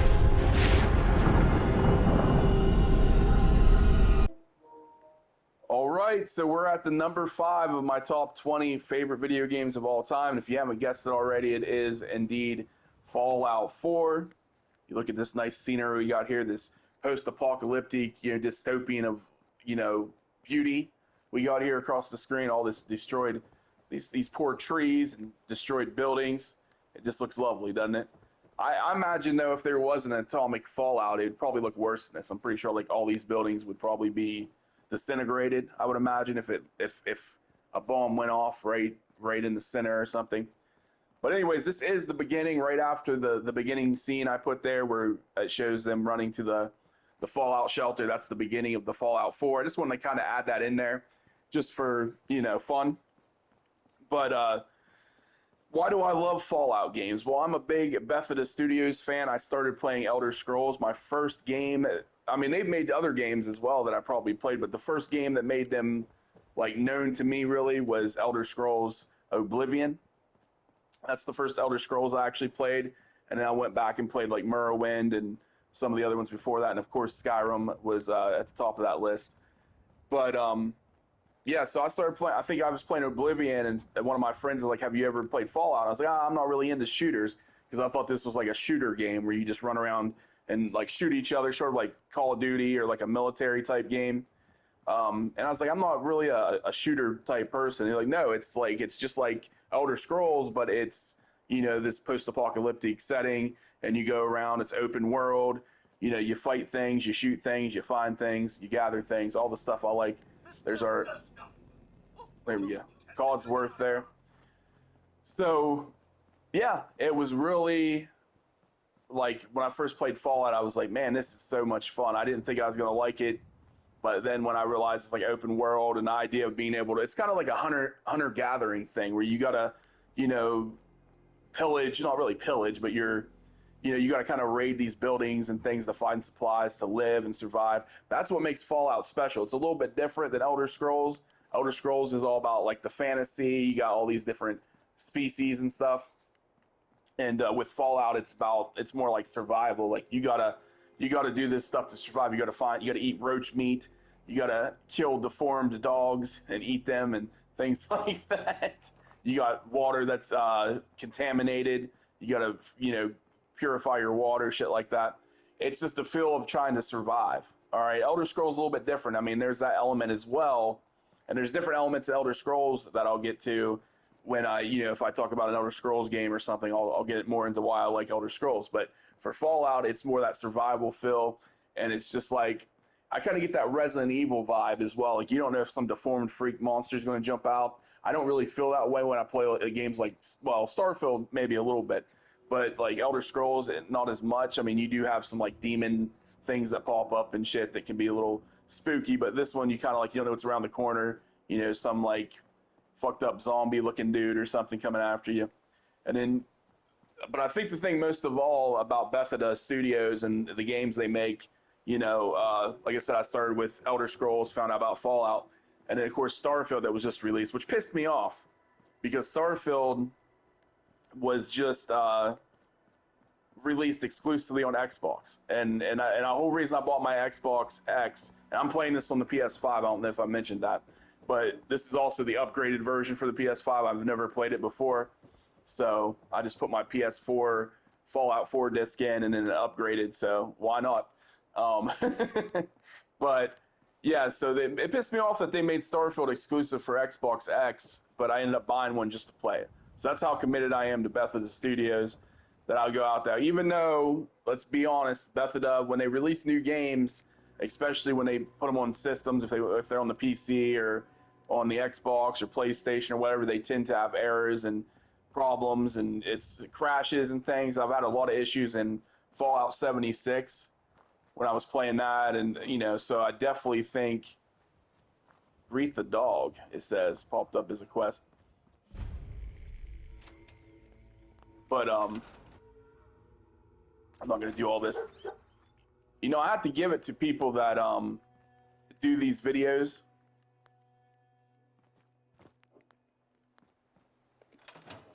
Because I actually find it kind of difficult to oh boy, what are you doing out here all by yourself? a video game, the person that's playing it, let's see, owner. Buddy? I totally forgot about the dog in this game, which is ridiculous. Hey. Wait there. Come on. That's weird that I forgot about the dog in this game. You got your little companion dog and stuff. I think something happens to the dog, right? I don't know. I don't want to think about it. But anytime you have a dog in a movie or show and there's like a dedication, they end up killing the animal a lot of times. So, anyways, back to what we're talking about. Why do I love Bethesda Studios? Why do I love Fallout? And it's like the formula that the Bethesda does is the same for all its games. You have these vying factions. Like, for instance, here you have like the Brothers Steel, then you got like the Rebel Group, and you got all the other people in between, pulling the strings, running the show, all thinking that their way is the right way. And then it's the same thing with Elder Scrolls. You got like the Trades Guild and the Mercenary Guild and all them different things. So there's always these vying factions. Starfield's the same way. You got like the Rebel people, and then you got other things. What the hell was that?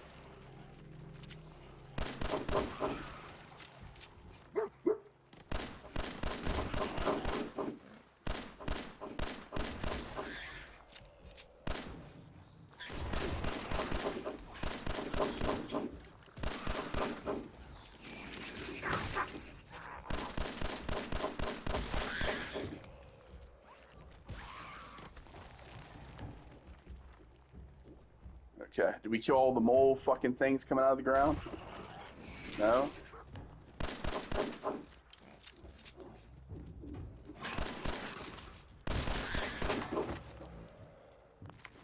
tell my skill level's off. See, that's what I mean. I wasn't expecting these moles to pop out of the ground while I was bullshitting right here. But, ridiculous. Mole teeth, sounds disgusting, right? Ugh. But anyways, back to what I'm saying. They all have that formula where they have vying factions and stuff. It's like it works for all the games because it gives you alternative storylines you can do. You can work for these people. You can betray these people. It all alternates the end game storyline, the main storyline. Like, for instance, I know in Fallout, you can make friends in some of these factions, and then they'll help you at points in the game. It's the same thing in Elder Scrolls and all them. You'll have help and support from those factions that you end up ultimately helping. And then there's, of course, ones that you can betray and all that stuff as well. And it's the same for all those games. Starfield, Fallout, and, of course, thought we were being attacked again. I think it's just a dog. And, of course, Fallout. And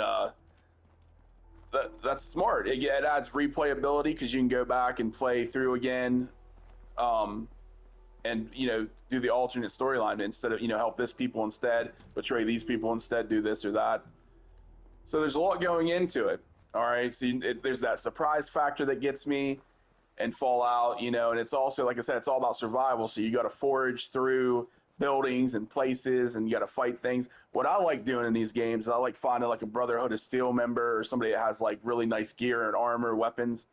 And then, at the beginning, you can't really take on those people that well. So I'll try to be strategic about it. I'll attack them from this side and then try to like run away or figure out a place to get them from an advantage and try to take them out. That way I can get their shit.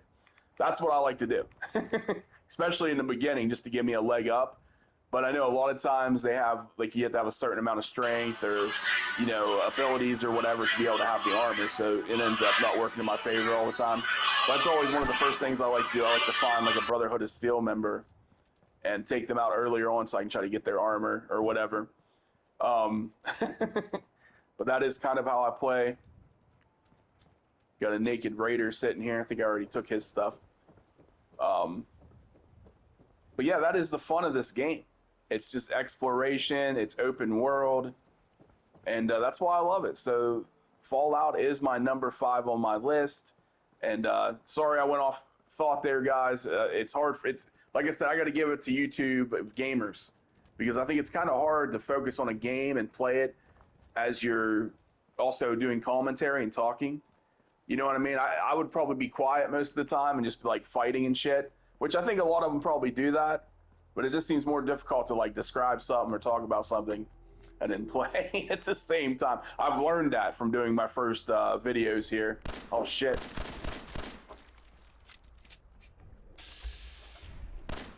I thought there was like an auto aim on this game, but I'm sure there is. I just don't know what I'm doing.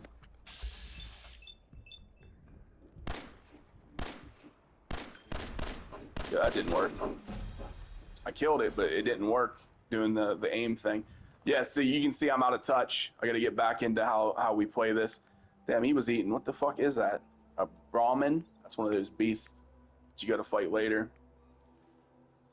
But man, if you're not a Fallout fan, I mean, I don't know how you can't love this. This is like some of my favorite like single players. Like Fallout 76, is multiplayer, and it's a little weird. But I did like that. I thought it was something cool and new. Of course, I pre-ordered that and got the extra like week of playing before everybody else that they did. I'm sure a lot of people did.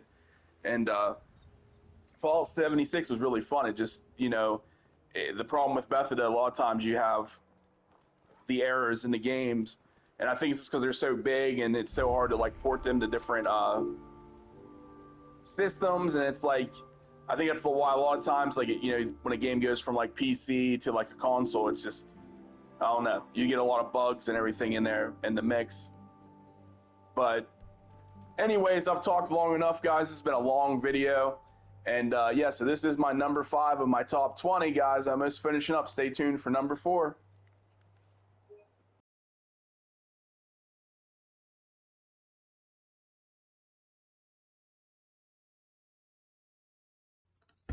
All right, number 4 on my top 20 favorite games of all time, and you've seen right there, this one is developed, made by Koei.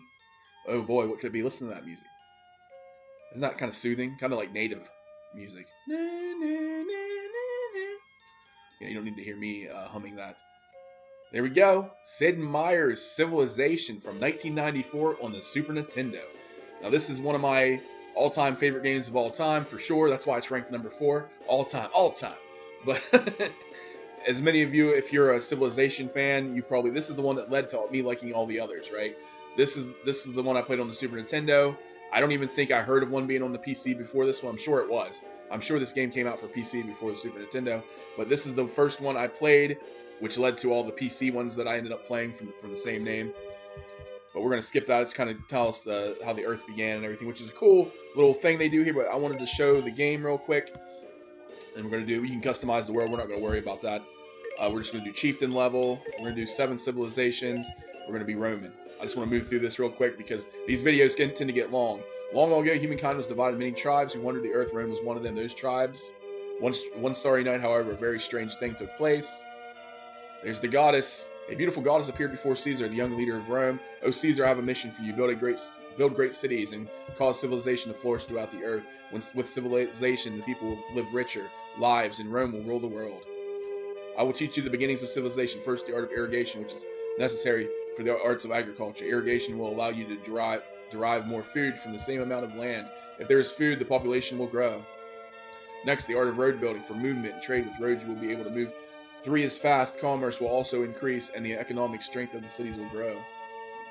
Finally, the art of mining, necessary in obtaining raw materials. If you mine the hillsides and other places, you will obtain large quantities of raw material. With these, your civilization will advance more rapidly. This is all I'm going to teach you. Discover the rest for yourself. Many things await you in the world. Now go and spread civilization throughout the earth." Now, if you guys are familiar with the Civilization games, this one's going to be, this is a Super Nintendo game, so we're going to have block characters instead of actually like 3D images or movements. It's going to be very board game-ish rather than what you're used to the new Civilizations game out there. Like if you play the 2025 one that's coming out, it's going to look a lot better. More stuff you can do. There's not a whole lot of political in this Super Nintendo version, but there is some there. And I don't know if we're not going to really get into much in that, but the thing is, this is basically you building your civilization. You're going through, like all the other games I like similar to it, you're going through the turbulations of mankind. Basically, you're learning text, you're learning how to grow your cities, you're learning how to expand your cities. The first thing you must do is search out a suitable location for your cities and build the first of them, your capital. Suitable sites are rivers, plains, and coastlines, or at some point near where a particular natural resource can be exploited. Now, this site is suitable for construction of a city. To build a city, select the city, but let's try to teach us the game. But we're going to build our first city, and it's going to be called Rome, of course. And there's our little troops traveling in there. Very Super Nintendo, early Super Nintendo even graphics. So we're not looking too great into that. So right now we're trying to build militia. We got a natural wonder right there, which we're not ready for yet. But we're going to let it teach us militia, or train a militiaman. Okay, it looks like we got another settler here.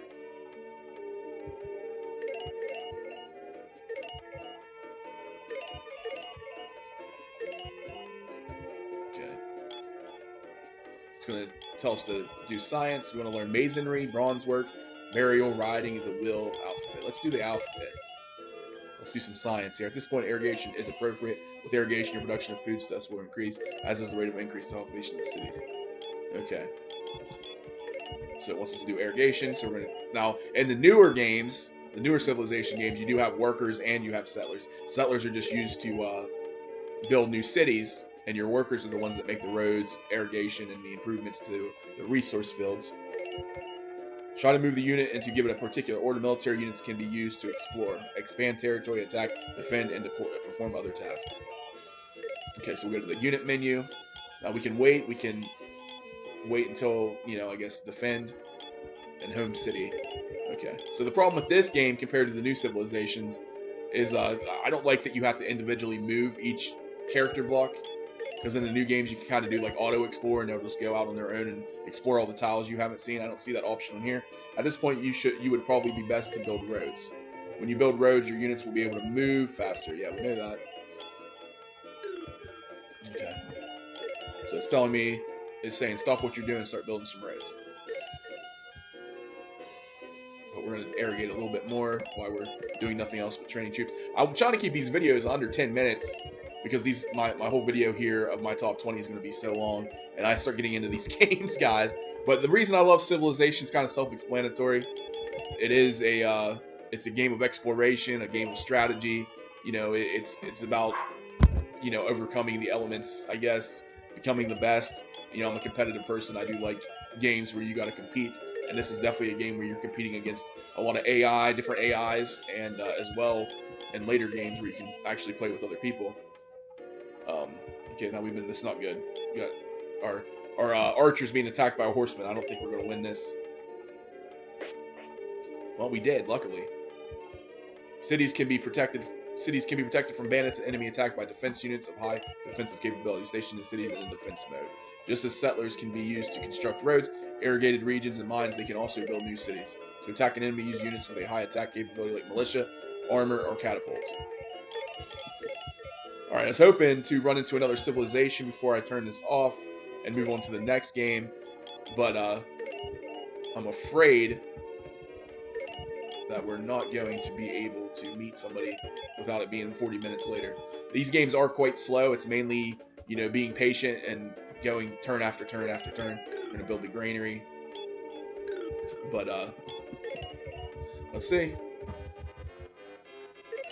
Rome Sages, the secret of alphabet has discovered, and now that our research is done, we now can learn laws, map making, math, writing, and we need masonry. We didn't unlock any natural wonders with that. I would say the best thing, this bronze work would be a nice one. We need some better strength troops to defend our places, but also we need map making to start getting some ships out there. But all Civilizations games kind of start similar. You're on a map that's not revealed, and that's something I really liked about these games when I first started playing.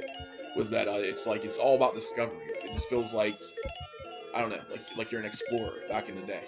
And you're discovering the earth all at once, and you come across these natural resources like, oh man, gold, I need that, diamonds, I need that. You find oil, and you find it's just like it's a highly competitive game. Even when you're solo in it against AI, it's just like you're competing. You want to get the wonder first. You want to build the first wonder. You want to discover the first part of land. You want to get the first resource. So it really gets to me in a way of being competitive because of that. And it looks like we're on like a little land. Yeah, this is gonna take too long. I think I'm gonna have to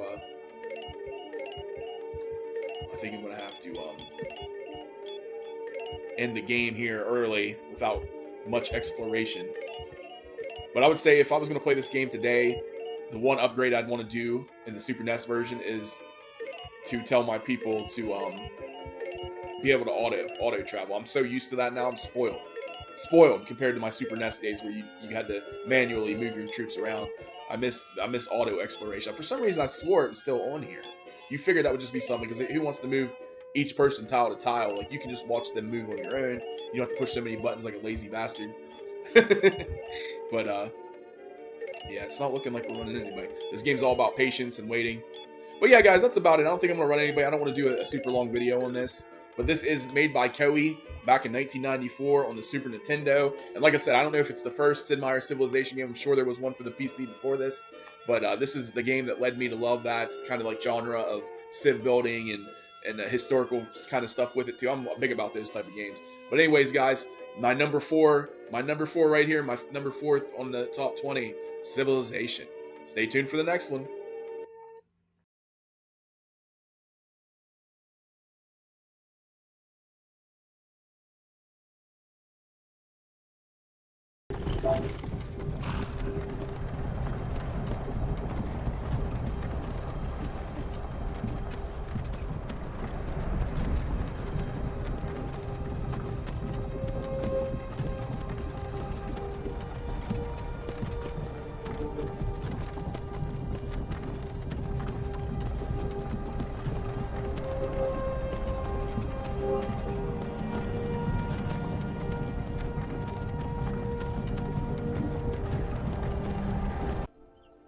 So number 3 on my top 20 favorite games of all time, of course, is Elder Scrolls V Skyrim. Why wouldn't it be?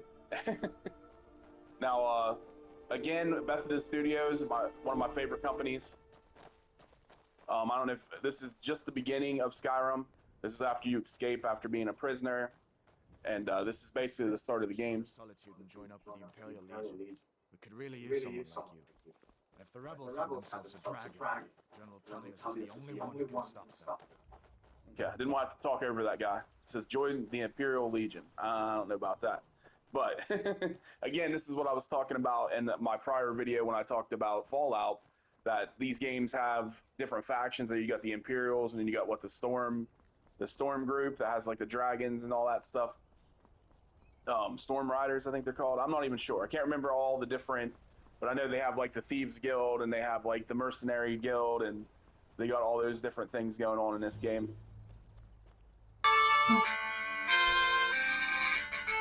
And yeah, it's this game, as far as like open world goes as well. You have all this freedom to go do whatever you want. You can do, you know, submissions, or you can follow the main storyline. I always like I do the main storyline to a point, and then I'll go do a bunch of submissions and stuff, secondary missions. Mainly just whatever. And one of the things I love most about Elder Scrolls is that you're in like this fantasy world. We have dragons, we have, you know, armies and orcs, and, you know, you have cat people and lizard people and all these different species. And so it's, you know, you got mages, you got like demons, you got everything. So you got all the supernatural, all the fairy tale lore, elves, all that stuff. And just in this big open world. Now Skyrim more deals with like dragons and stuff. I don't remember, because the first Elder Scrolls I played was Oblivion. And I know how to deal with like the Oblivion gates, and you have like demons and like the demon world type deal, things like that. And that was my introduction to Elder Scrolls. Then I went back and played Morrowind, which came out before it. I think that was what, the third one in this series, and the fourth one was Oblivion, and Skyrim's the fifth one. So yeah, and we haven't had a new one. This game came out in 2011. I originally played it on my I had an Xbox One, I think I started playing it on, and I rented it originally, and because I was going to end up buying it for because I had the Xbox One, and then I think it was the PlayStation 2 or 3. Either the PlayStation 2 or 3, I can't remember which system. More likely the PS3 if it was the Xbox One. So, yeah, the game kind of means something to me as well, because it was like my mom, for that Christmas, ended up buying me the Xbox One version of Skyrim.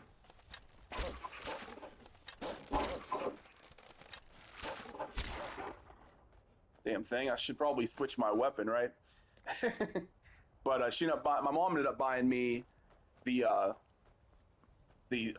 Xbox One version of Skyrim as a Christmas gift, and this was the Christmas of 2011, and she ended up passing away shortly after that, just a couple months after Christmas, and so yeah, it's meaningful. I never even took that game out of the Xbox wrapper. You know, I left it in there because it was the last gift she got me, and I've had it ever since. I've never opened it. I ended up buying the PlayStation version and just playing that is what I did to beat the game.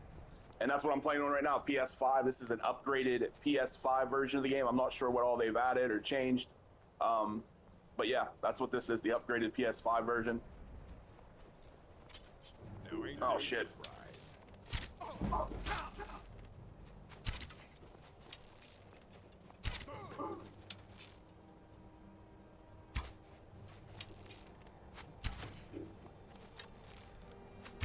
It's been a long time since I've played these games.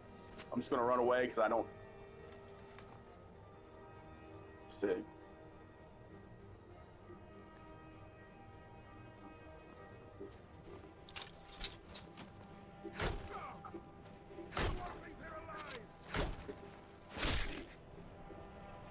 There we go. Damn. See, I'm just running around talking. Now I'm carrying too much. I'm just running around talking and not paying attention to what I'm doing. He gave me some good armor. Iron armor, we'll take that. We'll drop some of this stuff. It's not really good.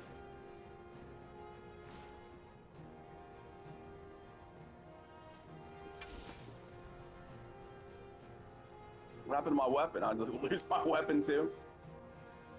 Okay, we got the battle axe. Looks like this is Says there's an enemy up here. But anyways, my mom bought this game for me. It was the last. There we go. Starting to remember how to play because it's been a while. But yeah, so this is the last game my mom bought for me. So it's sentimental in that way because it's kind of like a memory of, you know, this is the last thing. But I ended up getting it for the PS4, I think it was, or PS3. I think it might have been the PS3 because we're talking 2011. So it's probably a PS3, PS4, somewhere around there. And that's what I played it on. And yeah, it ultimately became one of my favorite games. It's crazy that they haven't had a new Elder Scrolls out. I mean, they've had Elder Scrolls Online since then, but they never came out with a with like a sequel yet. I think they said something about coming out this upcoming year, 2025. I'm not sure. Hopefully we'll all be playing a new Elder Scrolls. I know they took a little break from it and they did the Starfield. So I think a lot of people have been waiting for that. And then we had a couple years ago we had Fallout 76. So yeah, I've enjoyed all Bethesda's games. I kind of dislike that Microsoft bought them out, Xbox, whatever. Because I'm not a big Xbox gamer. I've always been a PlayStation gamer. So when they bought them out, I was like, man, because everybody's talking about them they're like, oh, we're not going to make them exclusive. The first game they put out by Bethesda, they make it exclusive, Starfield. So I had to go buy the Xbox like I was talking before. So I don't know. I don't mind the Xbox. I mean, the controllers are better than they used to be. I just remember like the first Xbox they got, it was either the original one or I think it was the original Xbox. The remotes were just like god awful. They were just huge and horrendous. I just couldn't get a grip on them, so I never really got into Xbox because of the remotes, mainly. I'm probably going to die falling off the side of this hill here. But, yeah, I don't know. This game is, like, what I really like about these games, the Elder Scrolls especially, is, like, the thievery stuff you can do, because that's not, you can't really do that in Fallout. I mean, you kill people, you take their stuff, or you, you know, raid buildings, pillage stuff, you know, you kind of have to scavenge for survival. And you got to kind of do the same thing on here, but I kind of enjoy the thief portion of it because one of the things I like doing the most, especially early game, is like breaking and entering basically in people's houses and businesses, and then just go in there and just steal all their weapons and all their merchandise, and then go and sell it. Oh, I heard the damn things.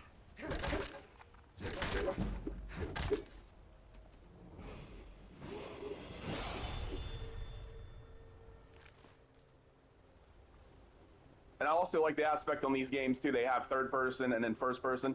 I used to hate playing first person until I started playing these games because I'd always play third person because I just like seeing the whole picture so I can see everything and who's around me. It seems like it's just easier this way. But then it just looks so much better and just feels more like kind of realistic in a way when you play first person. But either way, you know, I just remember I like to just play first person. So I like that they offer both of that. Because the games where you only can be first person and not third and first person, I kind of don't like those too much. It's either third person by itself or first person and third person. That's how I am. I can't do just first person games because there's some things, I don't know. I got to have third person in there somewhere.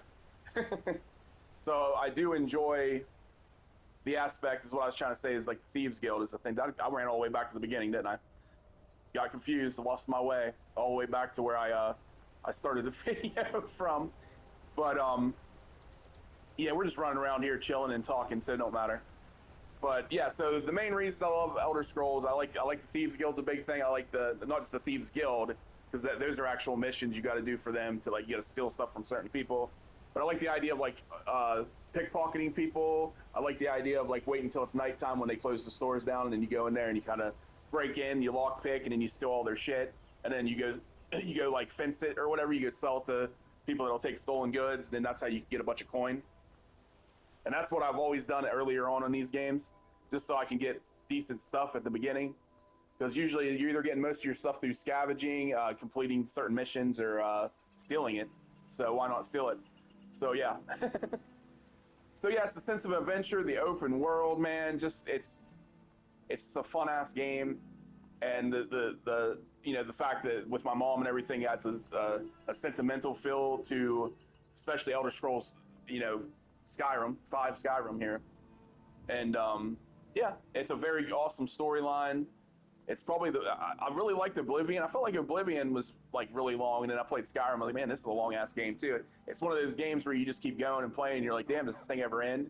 And then they come with like expansion packs, and I just had the upgrade for the PS5 version right here, and it said it added extra stuff on here too. I don't know if there's new missions, but it was talking about apparel and gear and items. So who knows, guys? Who knows what all this comes with? It's just even this being a game that's now, I said it came out in 2011. So we're talking almost, what, like 15 years ago almost? So, yeah. This game's 14 at going on 15, somewhere around there. And this game's still a one-of-a-kind, man. That's why this game was able to last as long as it does. You know, that people would still be wanting to play it even now. It still looks good. It's still fun as hell to play. I mean, the combat system might not be as good as, like, games like, perhaps, you know, to give Assassin's Creed. I think Assassin's Creed battle system is one of the best out of all games I've played. Maybe better than, like, you know, Elder Scrolls and stuff like that. I just think they do a phenomenal job. The battle system, I think on here could do a little bit better, so maybe the next game will be, like we're talking, like we're saying, if you want to compare, you know, Assassin's Creed Valhalla battle system to, you know, a game that's, you know, a decade older, you know what I mean? That's what you're kind of doing here. You know what I mean? Nobody took this and revamped the battle system. They just added new apparel and gear and things like that. But, yeah. So, I mean, if they could fix the battle system on this game, you know, on the new version, I'm not talking about make Skyrim over, not remastered or anything, but make it, you know, their next Elder Scrolls game, I think it'll definitely be a hit. But anyways, guys, those are the reasons I love Elder Scrolls. I mean, there's a lot to love. The story, the thing with my, you know, my mom got me the game, it's sentimental meaning to me. You know, it's not going to be everybody else feeling towards it, but an awesome storyline. You know, the open world is always a number one hit for me, and just the sense of adventure, and there's just so much to customize as well. Like, those are the games I love: customizing, open worlds, just fun storylines. Yeah, and then you add on things like the Thieves Guild and different things that are in the game that make it even more fun and entertaining to me, and that's one of the things I enjoyed about this game. So. Looks like they're taking a prisoner somewhere. Anyways, guys, this was my number 3 of all-time favorite games, top 20, I should say. Stay tuned for number 2, guys. It's getting down to the nitty-gritty here. Thanks for watching, but stay tuned.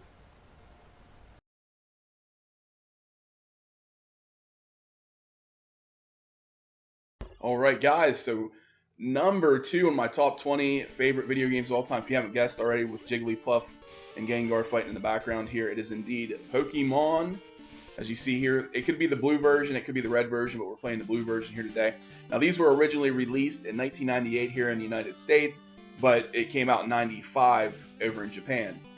We're going to jump into it here.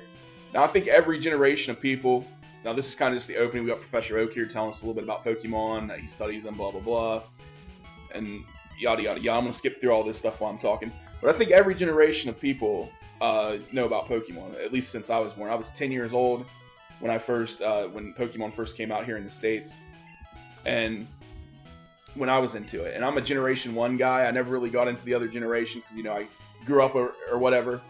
And I did get Pokemon Gold and Silver, were the last 2 games that I purchased when I was a kid. But I don't even remember what the Pokemon were called. I don't remember all the names. Like, I can name every single one of the Generation 1. Because I was so into it. I had the trading card games. I had the everything. I watched the cartoon, had the cards. I was really big into the trading card game. Like, I had all the rares. I spent all my allowance, any money that I made, went to the local card shop and bought Pokemon trading cards. I was like addicted to that for a long time. And so, anyways. One of the big things with this game, it is like it's kind of an open world, and you guys know how I love open worlds if you've watched my videos so far up to this point. And it's kind of like you have some free roam access here. It is like an adventure game, and also you capture creatures and balls and you fight with them. So that's the main gist of why somebody's going to love Pokemon. It's the big thing that caught my attention. But yeah, the same thing happened. One of my friends, actually the same one that I was talking about with the Dragon Ball Z from the beginning of this video, like his dad always bought him all the systems. So he had the Game Boy. I didn't even have a Game Boy when this came out, so it's a funny story. I'm gonna try to jump through this. Here's Professor Oak coming to say hey. But so anyways, he had the Game Boy. He was showing me it, and I was just so jealous of this dude because he already had it, and of course he was addicted to it, and he's just talking about it all the time. Oh, look, I caught a whatever Pokemon.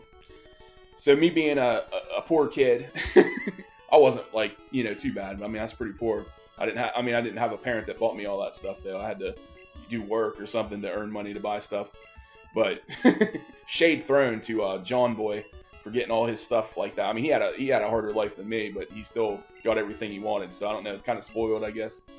But yeah. So he was playing it, and I don't know if you guys remember. It's a funny story. I don't know if you guys remember. Back in the day, like Walmart used to have display areas where you could play like the upcoming games and stuff, and they'd have like a PlayStation in there, and then 64, all the stuff was behind the glass, but you had like the controllers in the front. We're gonna choose Bulbasaur right here, by the way. So that's always my pick. It's Squirtle, Charmander. You gotta be Bulbasaur. I know he's not the best at the beginning. I think Charmander is probably the best because you gotta go through the forest. You have a lot of grass type Pokemon. I'm not gonna give him a nickname, but anyway, so Walmart has those display things, and when the Pokemon game came out, they had the Game Boy in there, and you could play it, and they had Pokemon Blue in the actual thing where you could try it out. Well, my other friend, not the one that was rich and had, well, I keep saying he's rich. He wasn't rich, but he had, the spoiled kid that had gotten all the stuff.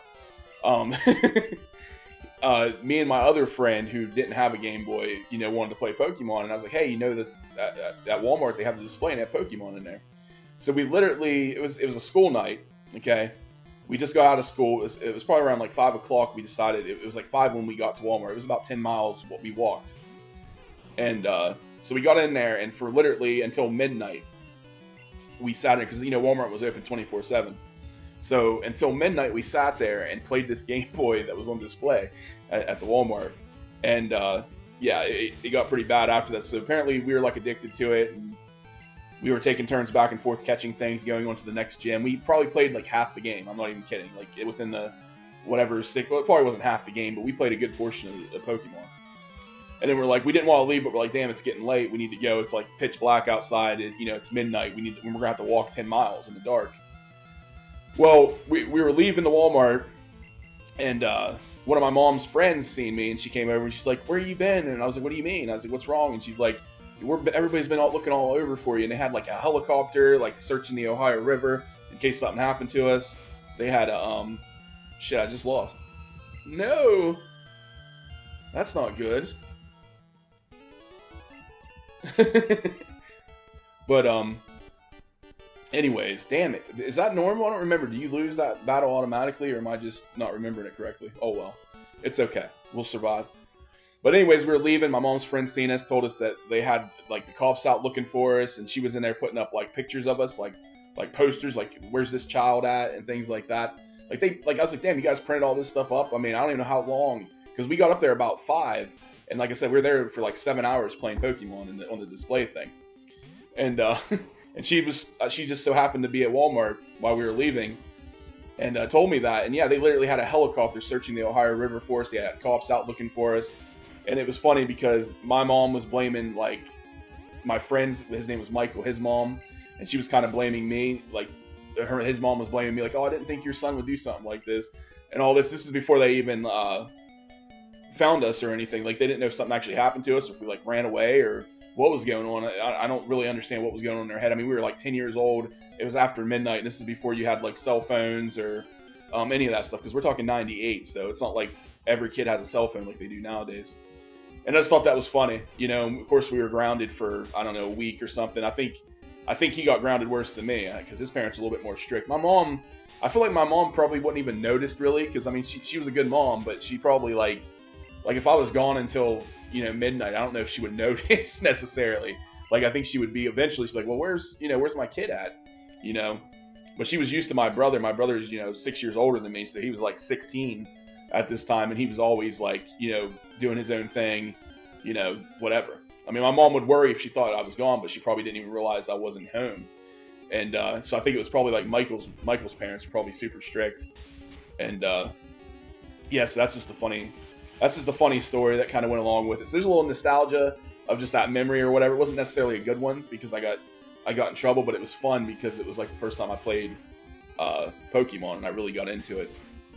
And yes, that was my memory. Another thing I liked about it too, I remember playing on Pokemon Blue, is you get to, I keep wanting to say Viridian Forest or from whatever the forest is. I can't remember the exact name, but it's like coming up. It's like right here at the beginning. And we're going to the Pokemon Center here. And we were like going in there and we got so excited because we found like an evolved. This is because we didn't have any evolved Pokemon. If you know what evolution is, if you played the game, whatever. But we found a Pidgeotto. And that was just so, I just remember that being such a big deal. We're like, we got all so excited. We're going to catch him.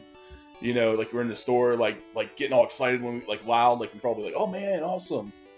And like, you know, there's people shopping and shit around us. And, you know, I'm sure the people that work there was like, man, these kids have been here all fucking day.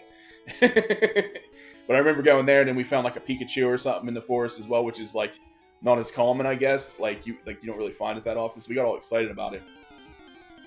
But, yeah, man, just memories of playing the first one. So that's why this is like my second favorite of my top 20 games.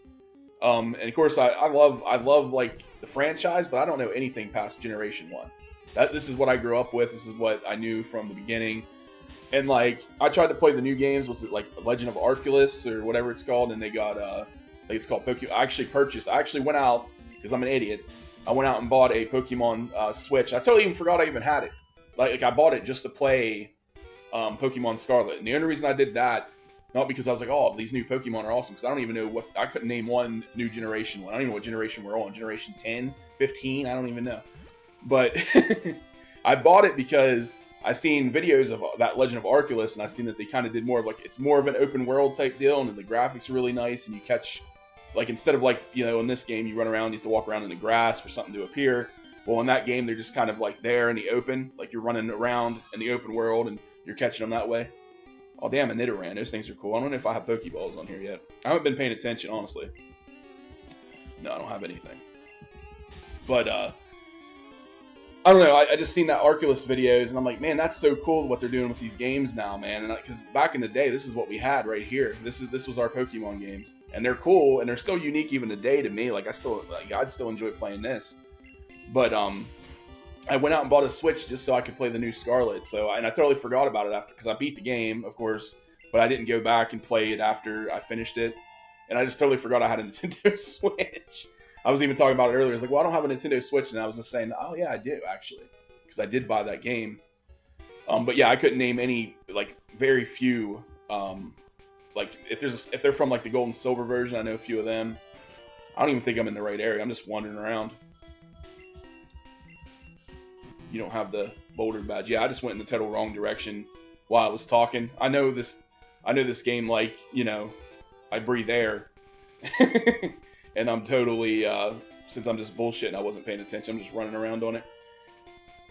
But anyways, we're supposed to get the, package for Professor Oak, I think, and then take it back to him, and then he gives us Pokeballs, and then we can actually capture shit. I don't even think we even got his stuff yet, did we? Was it the Pokemon Mart? I think it was the Pokemon Mart we had to go to. So yeah, here we go. You came from Pallet Town.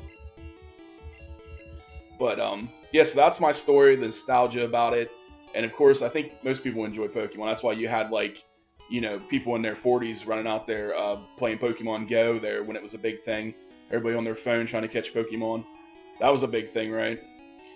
So, yeah, guys, anyways, I don't want to continue on. I just want to tell that story, and this is why Pokemon Blue or Red, whichever version we want to say, is my number 2 favorite game. But stay tuned for my all-time number 1 game coming up next.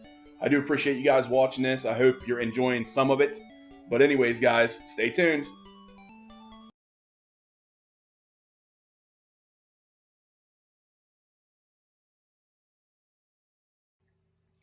All right, coming in at my number 1 favorite game out of my top 20. My favorite game of all time right here. You guys might have already guessed from the opening contains gore and violence. But we're going to watch the little opening here. This epic scene. Now, this is the original game, and I am talking about Resident Evil. Yes, indeed, this is my favorite game. Now, this is the original, but it's the director's cut of the original, so it came out a little later. The original game, as you can see down here, came out in 1996. I don't know what all systems it came out for, but I remember I played it on the PlayStation 1. It was actually one of the first PlayStation 1 games that I got. I think the PlayStation came out in like 94. So yeah, this is like one of the first games I played. But yes, this is the original Resident Evil. But I will say the remastered version that they have out nowadays, we're going to pick Jill. I got to stick with Jill. You know, she gets more ammo. You got to stick with Jill. But let's see. I'm going to probably skip this opening right here. July 1998. Man, I feel so old when I play games. Like 1998 just seems like yesterday to me. Raccoon Forest. We're going to skip all this though. They have escaped into the mansion where they thought it was safe. Dun dun dun. Yet. What is this? Listen to this. Wow. This acting's terrible. What a mansion!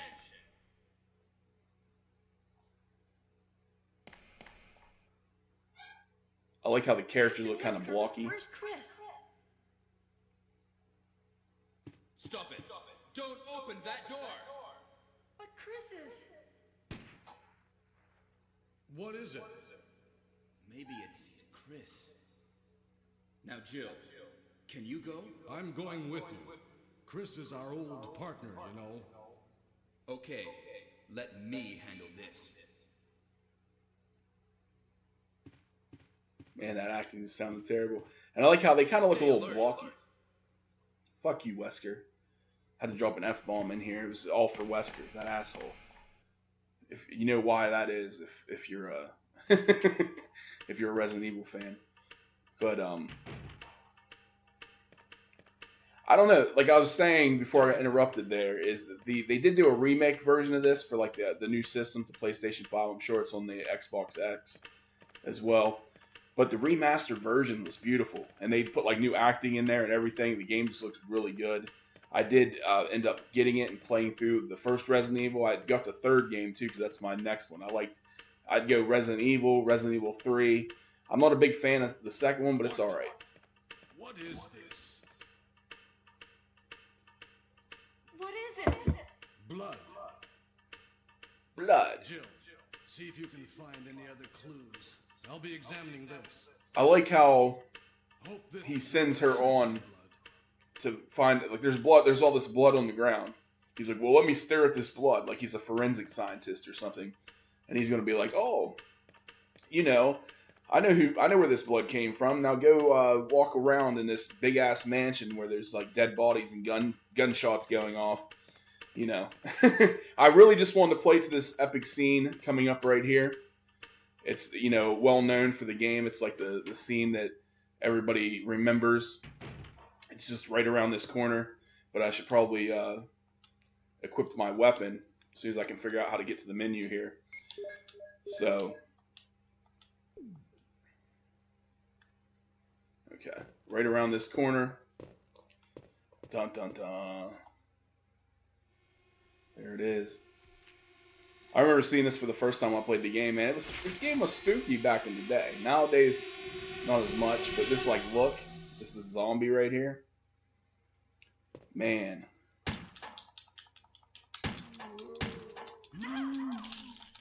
I'm gonna die right at the beginning.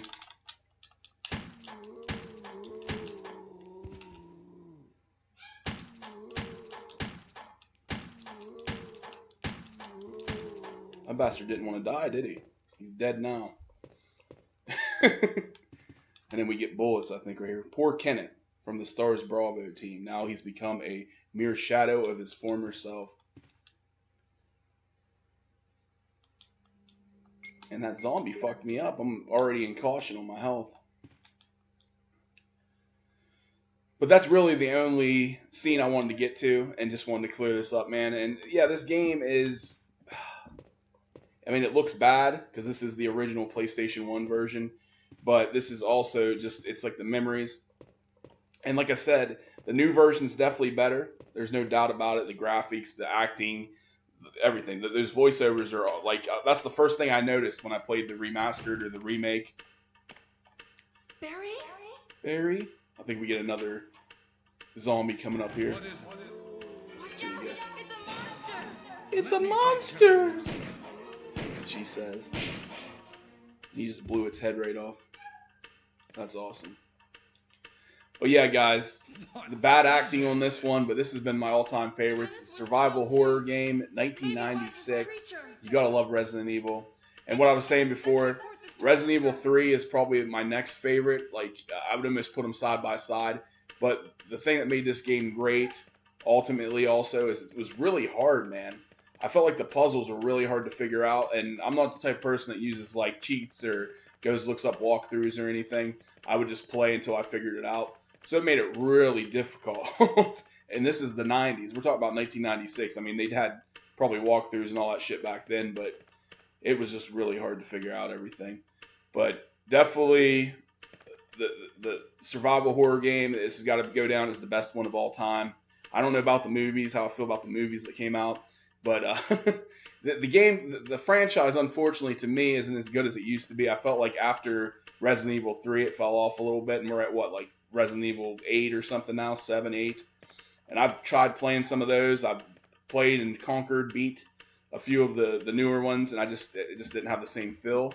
Like, they're good, but it doesn't have the same feel as the first one, the second one, and the third one. But anyways, guys, thank you for watching this video. I know they were super long. I kind of got, reminiscent and nostalgia hit me, so they went longer than I was expecting. I talk a lot as well. But I just wanted to show you my top 20 favorite games of all time. And this is the end of it finally. If you stayed through it and watched all this and listened to me for this long of time, I do appreciate it. But stay tuned for more videos coming up.